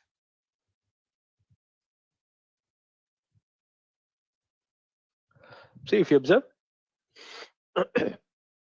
3315 records are my train records, and 1633 records are my test records. Okay, this is train and this is test data set. Okay, brilliant, wonderful. Now, let's actually build a model. Right? Let's actually use machine learning to perform this kind of a prediction. So I'm using a technique called as logistic regression. Logistic regression is a very popular ML technique that is used to perform predictions. Remember the predictive model that I'm currently building is called as a classification model, right? The why we call it as a classification model. There are two kinds of problems. One is a classification problem and the other is called as a regression problem. Because my output is a discrete outcome, meaning I'm trying to predict yes or no, loan taker, non-loan taker, good customer, bad customer. So whenever I'm trying to perform any kind of classification, we call that as a classification model. On the other hand, if let's say, for example, I'm predicting a continuous value, if let's say, for example, I'm predicting sales, or if I'm predicting rainfall, if I'm predicting, let's say, the number of runs a cricket team is going to score in a given match. Whenever I make such kind of predictions, these things are referred to as regression problems. Right now, our problem is a classification problem. Okay. So I'm going to simply initialize. It's called a logistic regression classifier dot fit. So when I call the fit method, I'm passing my train data set. If you observe, right? I'm just passing the train. Remember, I haven't used the test data sets anywhere yet. When I call the fit method, that's exactly where the pattern extraction happens. This is exactly where the classifier is learning the patterns from the data set. So it looks at the X values, it looks at the predicted value, and it learns if the age is so and so, and if the income is so and so, and if the experience is so and so, then the person will take a loan. Else he will not take a loan. So it learns all those patterns at this particular step. Okay, great. My model has learned, but is that good enough? I'll have to evaluate if my model is good or not. One single step, guys. The model has learned. Now let me predict and see how it works. So to generate predictions, what I'm going to do is I'm going to use a method called as predict, clf.predict, whatever classifier I have. I'm simply predicting. Look at this. Oh, I'm passing only the test set. Remember, only X test, right? The Y test is not passed. Y test is used only to evaluate the predictions.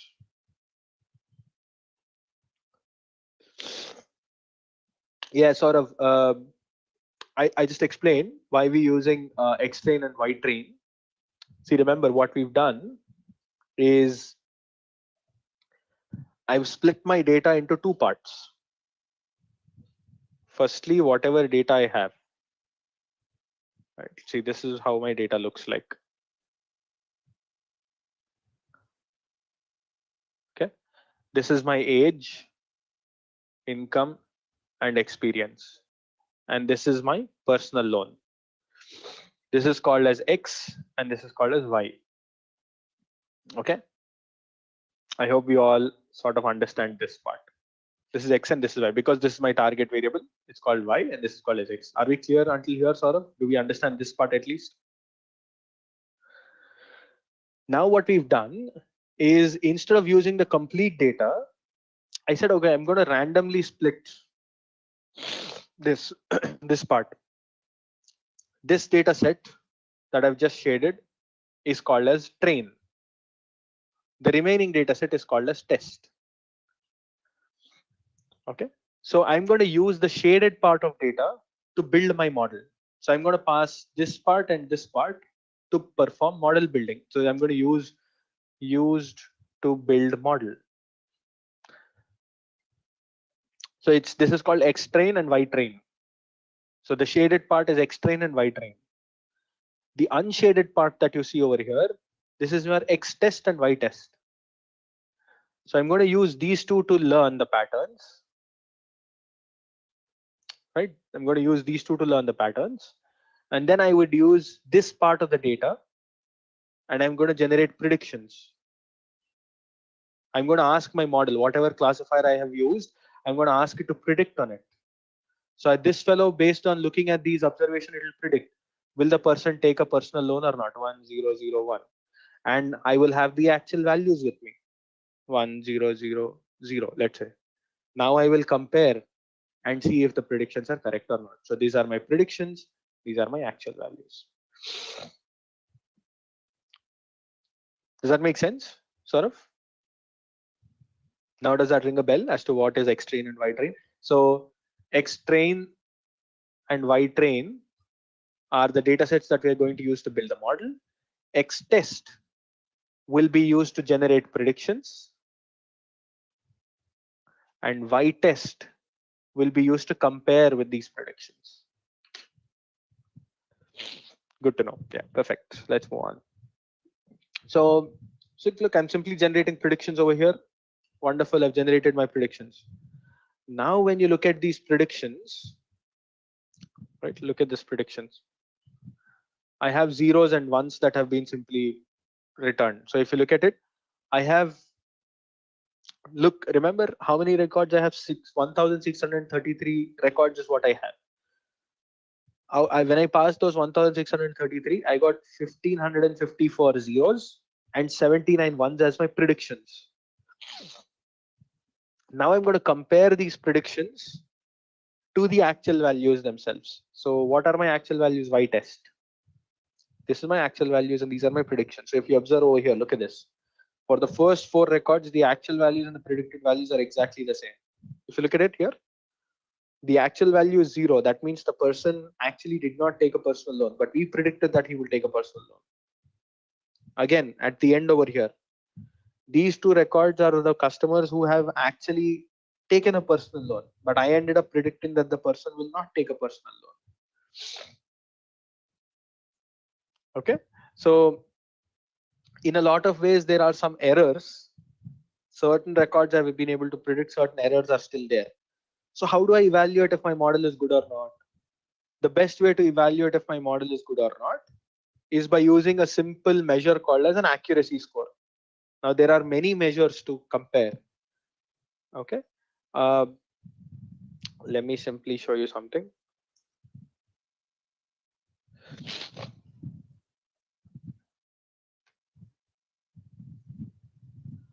Now there are very lot of metrics that are used to compare the model.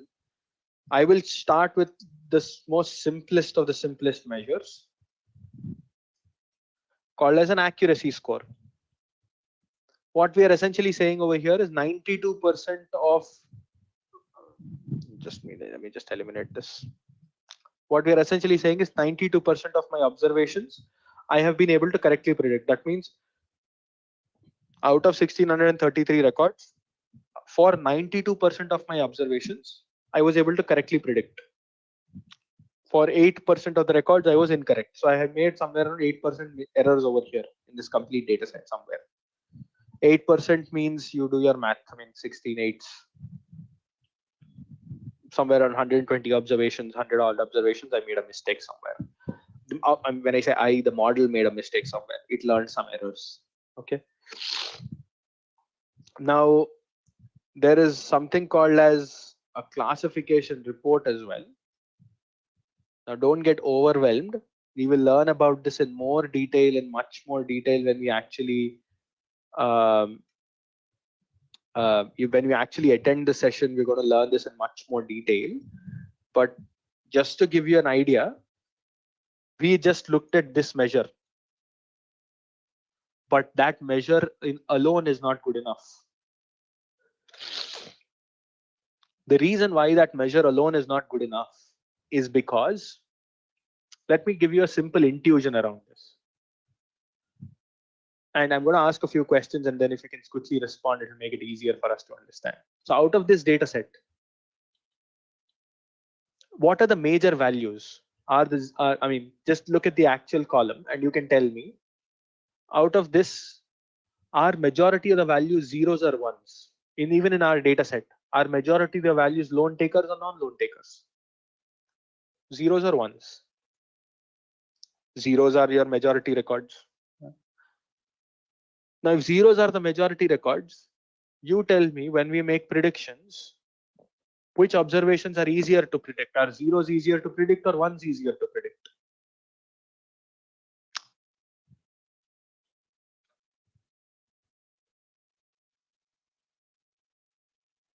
When we make a prediction, whenever we make predictions, now remember, it's simple.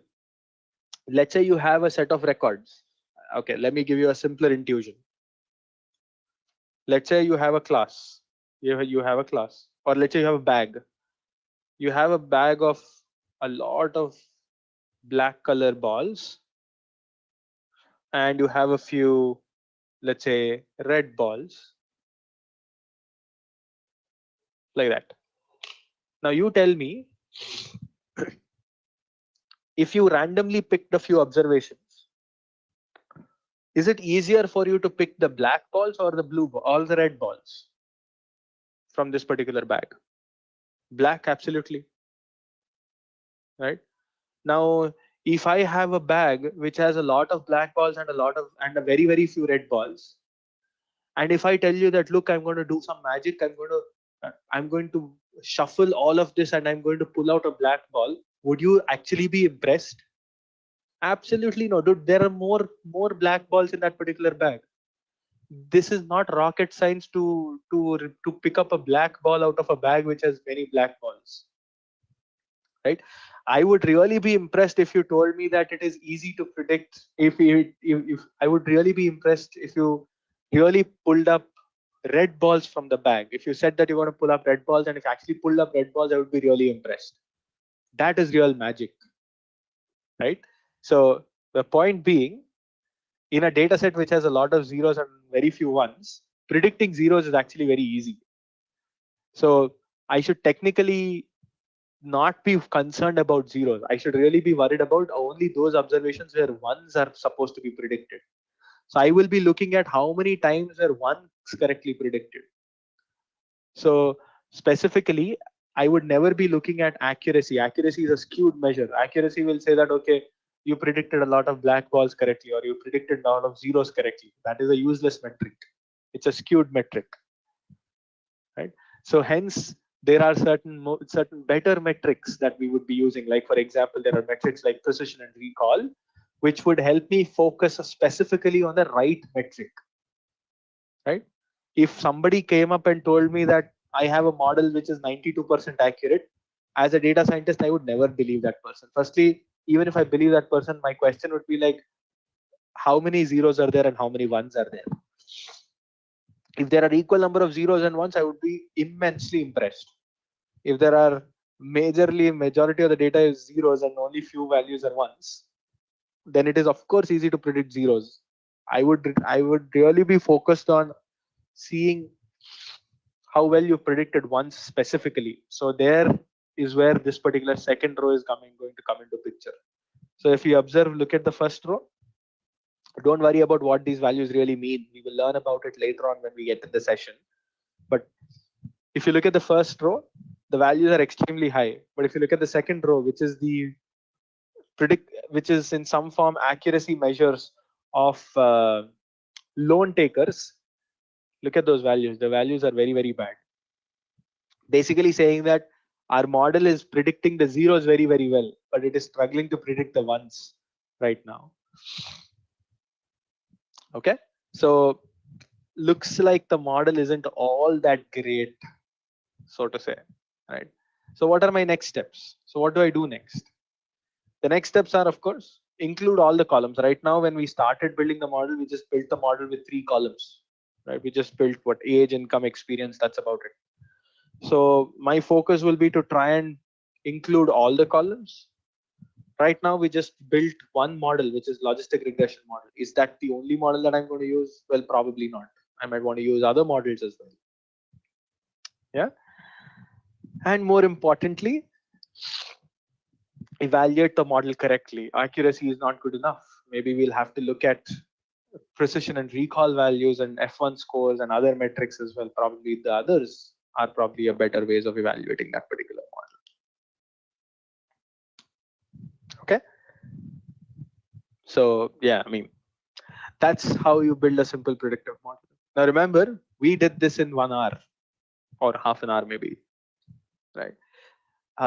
But in general, the process will more or less be the same, but the depth at which we do things in reality will be very, very different. We apply more techniques. We go in far more depths about how you use what features to build. For example, currently I just picked 3 features randomly, but what features should be used, what features shouldn't be used. So there will be a lot of science behind how we pick what features, how we pick features for building our predictive model. Okay, I'm going to take a pause there, and I don't want to overwhelm you all any further. So I hope you guys kind of understood how to build a predictive model. I hope you enjoyed this particular piece of session. And I'm going to hand it over to the Intellipaat folks. They will help you understand more about the session and everything else that is associated with this particular with this particular course. So I'm just going to take a pause over here. If at all there are any other questions, you can feel free to ask. Glad to know, Liba, that you really liked the session. Let me just select. Dilip, are you still there? I would like to hand over the session. Thank you, Srinath. Thank you, Srinath. Thank you so much. So I'm going to go off. You can take over the session and continue from here.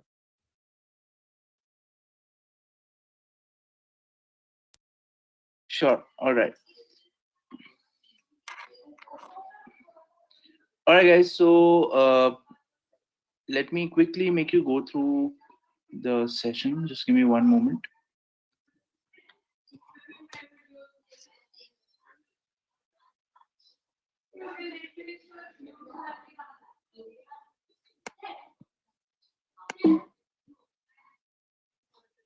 All right.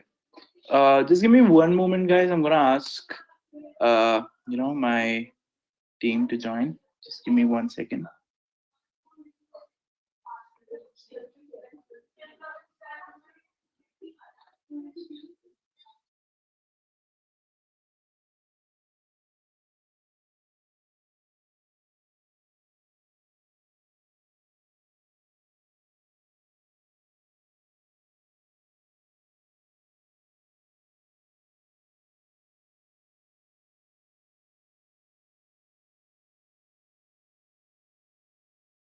So Manal, can you just go ahead and show your screen? I've also unmuted you, so you can start speaking over there.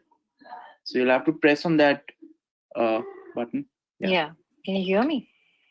Yes, we cannot see your screen though. So can you check? Just 1 moment. Sure.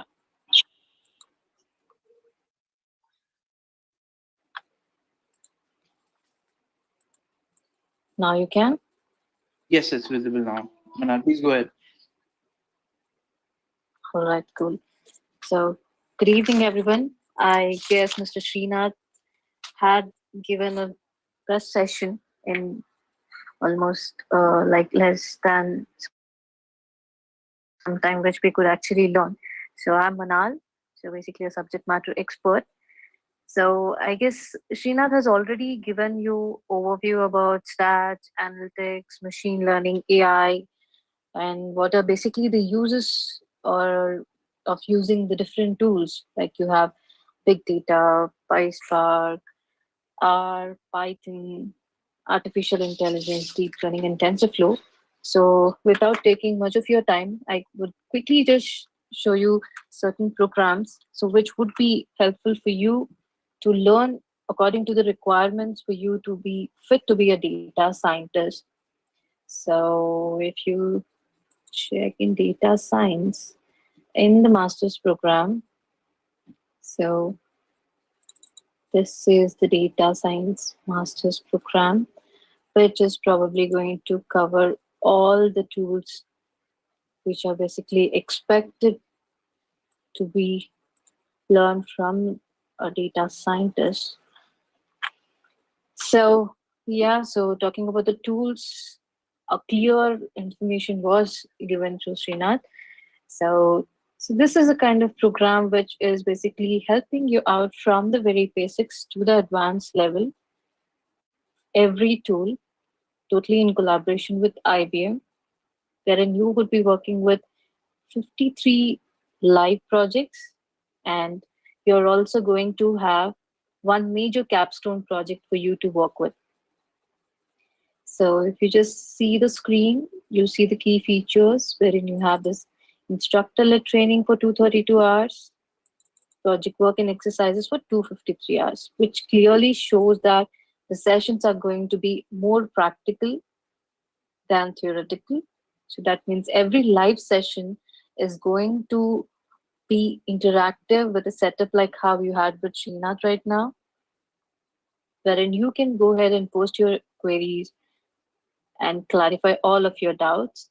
And coming to the content part of it, as mentioned, everything is going to start from the very basics. I guess now you can understand what basics is, what statistics and things are, because Srinath explained it in a very simple terms, taking the usual examples like credit card fraud detection or automated cars and everything. So you very well can connect all of that going through this content. Maybe tomorrow, as it's a weekend, you can just go through it tomorrow once you find time. So you see statistics, machine learning, all the concepts getting covered, followed by case studies as well as the live projects. So here you see the same kind of projects are available. Approval prediction, Netflix recommendation system. So these are something which are again picked up from the industry, from the partners which we have associated with companies.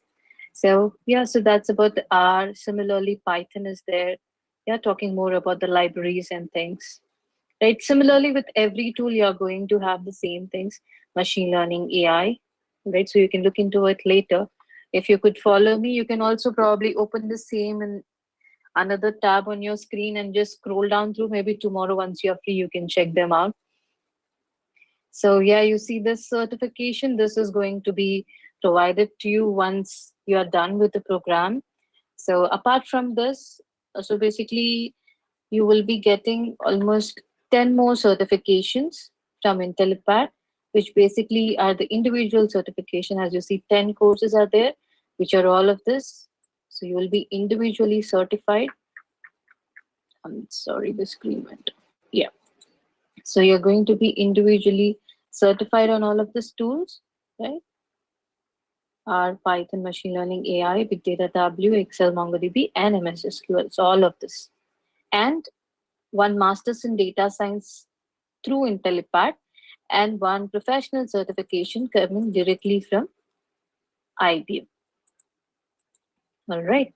So you see here, this is the one. So for this, you have an independent examination which you need to take in the IBM's platform, for which we are going to provide you the login credentials to take. All right. So yeah, so this is about the certification. Very important thing, once you are done with the program, so every professional, whoever is looking for a transition or upskilling or a change in technology, can definitely use our placement assistance, where we are having like hiring partners with us, like almost 200 to 500 plus hiring partners. And we have an exclusive learning management system, which is will be given to you. Along with that, you are going to have a job portal access. So this portal will help you apply independently on your own. And along with that, our placement assistance team is basically going to help you out with the resume preparation.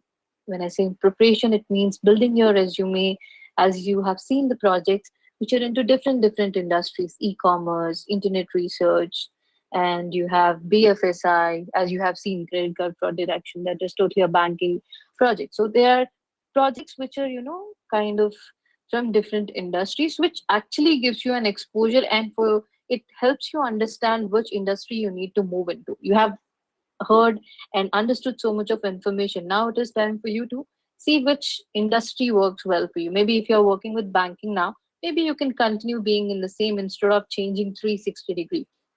Or if you're working with e-commerce, or if you're working with any analyst role, so you can move towards that. If you're not working, not at all a problem. So you can build your basics here and then see and look for opportunities whichever you personally feel is good for you. All right. So additionally, here with this program, you're going to have IBM Watson Cloud Lab for 6 months, where you would be practicing exclusive applications like building your chatbots on your own and working with speech recognition systems. So all of this are going to be the part when you're going to work. The best thing is you are having lifetime access for this particular program with the free upgrade. So basically, version upgrade, I hope many of you would know that, but still I'll put it very simple. Just like how our phone will have a system update, software update, similarly, every software will have an update. Let it be R, let it be Python. So all these tools usually have version upgrade where additional features would be added. So you can come back and take up the free like upgraded versions for free of course, even in the live sessions. All right. So this is a brief about the program.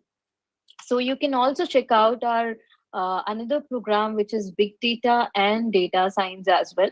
If you are more experienced and you want much more understanding with respect to visualization tools, with respect to data science, and moreover here cloud tools are also involved, AWS, Microsoft Azure. So yeah, so you can look into that. So this is the thing. So if there are any questions with respect to this course or job assistance process or certifications, please shoot. I would be happier to answer those.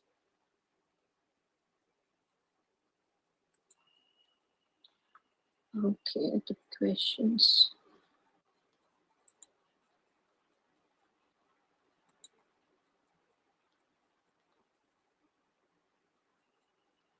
I can see this. What is the time duration for the master course?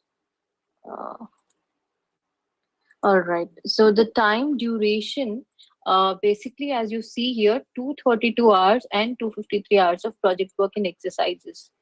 So with respect to number of months, if you're asking me, then I would tell, like, you have here two different modules how you can do it, and let me show that to you. So here you see we have the sessions happening on weekends as well as on weekdays. So weekends it is 8 p.m. to 11 p.m. in the evening, okay, and weekdays it is 7 a.m. to 9 a.m. in the morning, Tuesday to Friday, Tuesday, Wednesday, Thursday, and Friday, 4 days. So if you're doing both, that is weekday and weekend simultaneously, then you can finish the program within almost 4.5 months. 4.5 months you can do it. Let's say you're sticking to only one of it, either weekday or weekend. So then that would take like approximately 7 months of your time. So maybe more than that, depends like how are you going to attend those sessions. In case if you're missing any of the sessions, those can be rescheduled or those can be given as recorded sessions to you. I guess your question is answered. So any more questions?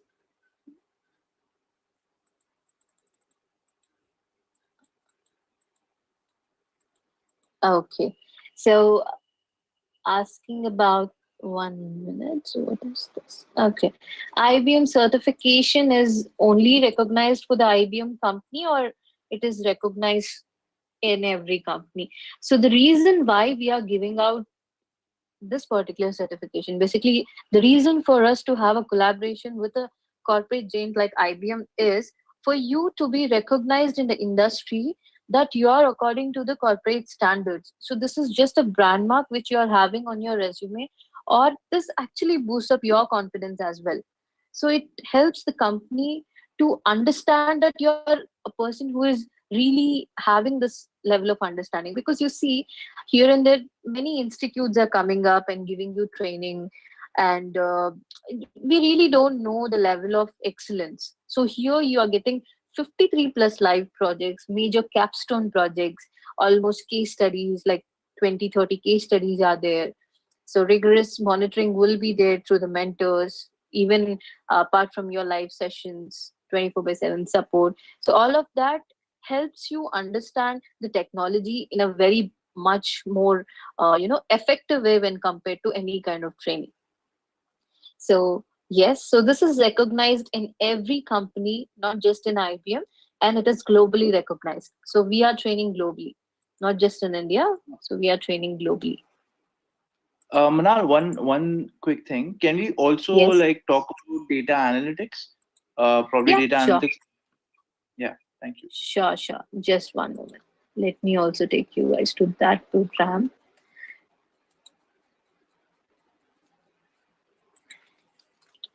Data Analytics. All right. So data analytics is also quite similar to the programs what we have seen now, but that would be quite simpler to learn, quick and easier. So it doesn't have the Python. So apart from that, you have analytical tool, R, SAS, MS SQL. As Srinath had mentioned all of this. You see the visualization tool, ClickSense, Stats, Probability, Excel, all of this. So this is the analytics program, data analytics program, who are not so very comfortable with the programming part of it, are really worried if should I go for Python and such a extended program. So you can definitely look into this.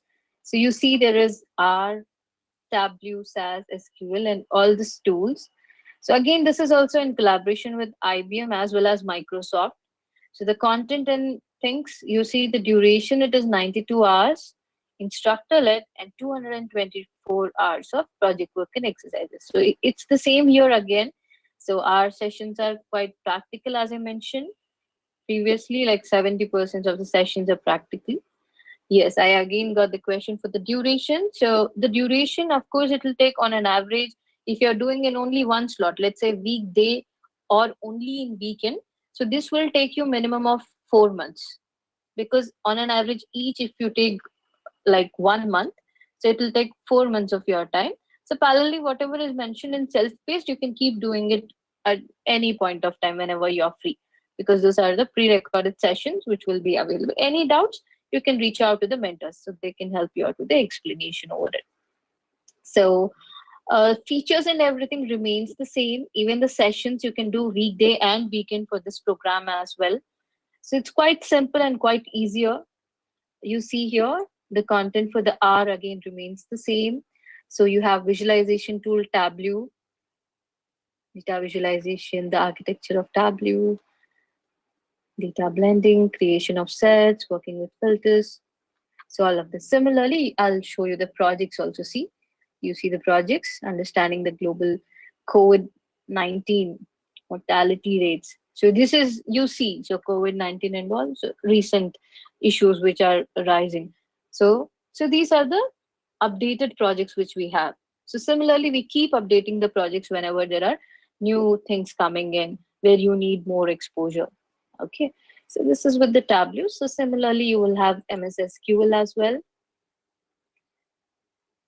Yeah. Database normalization, relationship model. Maybe some of you might already know this, right? Few might be new. So however you see here, it starts from the very, very basics, right from the kind of databases, table basics, right from there. Okay, so there isn't anything which you need to worry about. So similarly, SAS is there, and ClickSense and all. So whatever you see in the self-paced have been added. Right, I guess Hemant, this serves the purpose, right? So similarly, you have the certification being given from IBM as well as from Microsoft. So here you get as a data analytics, like basically as an analyst. So with a unique QR code and the IBM logo. Okay, so placement assistance, lifetime access, mentorship, everything remains the same for this program as well. All right, so one more thing. So there are special coupons available for students whoever have taken their precious time out, even on a weekend, and then attending this session. So we are going ahead and providing certain coupons where we are providing almost more than 30% off on all the master courses.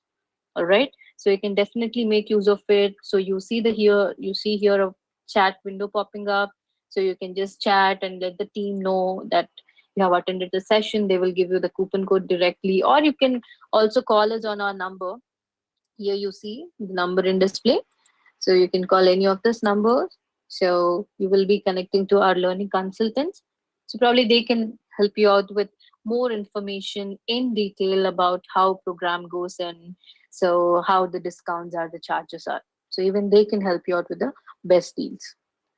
All right, so again, open to the questions.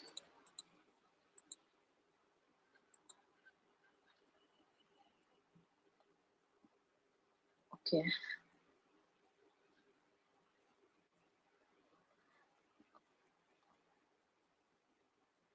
Predictive analysis. So what is? Okay. Yes. So I guess questions are coming in, which are the same questions. Flexible schedule. Okay. So flexible schedule means, of course, these are live sessions. That's why you see we have fixed timings over here, 8 p.m. to 11 p.m.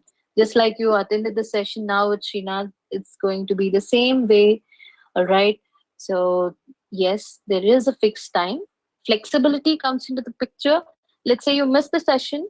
So those sessions can be recorded and given to you, or we can go ahead and reschedule a session for you, whichever on the topic, whichever you have missed. So that's about the flexibility. Or maybe later you want to come back and take up the whole program again. So all that comes under flexibility, flexible schedule.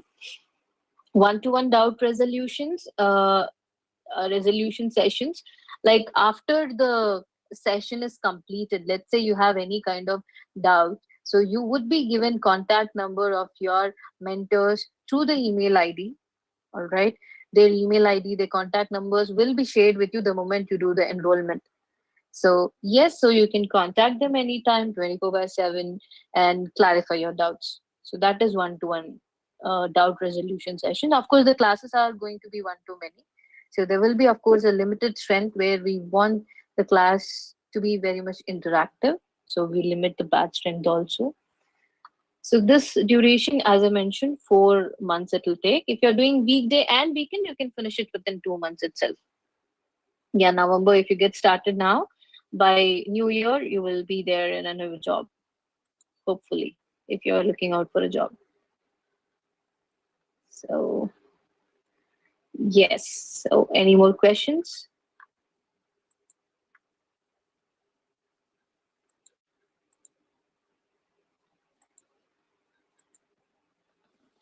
Okay. So, this, that's more. Obviously, yes, TensorFlow. Okay. So, I guess the questions which are coming are almost the similar ones. So job assistance, as I explained, so that is going, you need not like wait for whole program to complete. Let's say for this program, I said 4 months if you're going only weekends. For example, I'm considering this. You need not wait for a whole 4 months for you to get started with the placement assistance. Even in between, let's say you gain confidence and you want to get started looking out for opportunities. So you can definitely go ahead and inform the team. Okay, whoever is responsible, you will be informed, so you can contact them and get started with the whole process of the assistance. So we can get started even in between. You need not wait for you to complete the program, or maybe you aborting it. It's not required. So you can just go ahead and keep attending the interviews. Let's say you get placed, you can later go ahead and continue. However, it's on weekends. We give you the flexibility to probably stop for a while and resume later. Maybe while joining, you will have certain commitments and you need to give time and things. So at that point of time, you can always place your classes on hold. That is where flexibility again comes into the picture, and then you can go for the session whenever you are free. So in between, if you get to travel abroad, so as I mentioned, the sessions are happening globally. You can take part in the trainings from any part of the world. So, however, let's say if you are not comfortable, maybe internet is an issue there. So you can still keep the classes on hold and come back and take up the sessions from where you have missed instead of starting again from the beginning. So you can take it from wherever you have left it. Yes. Projects assistance will be provided. All right. So with respect to projects, uh, usually if you see, I'll just show you a few projects here. Yeah. So understanding the global COVID-19 fatality rates. So here you see 1, 2, 3, 4, almost 4 projects available. So trainer would help you understand, and like basically these, I would call these two as the model projects. So you trainer will be doing this too and help you understand how exactly does it work. And later these two will be given to you as hands-on and projects to work on. Let's say you have any doubts, as I mentioned, mentoring team is available. You can take help of them and they would be clarifying your doubts.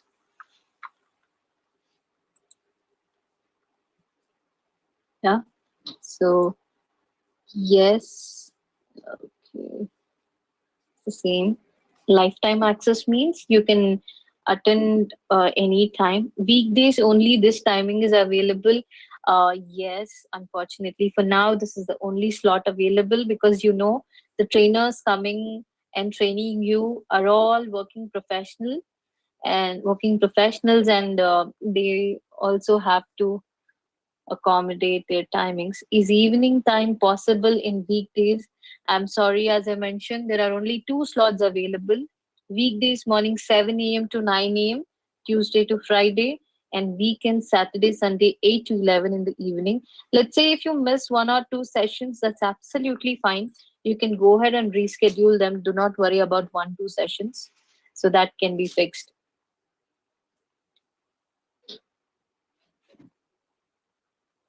Okay. So I guess that's all for the day. Thank you so much for your precious time and coming out, as I mentioned previously, that coming on a weekend, almost a weekend, and then taking up the session. Thank you so much and have a great night. Thank you all. Good night.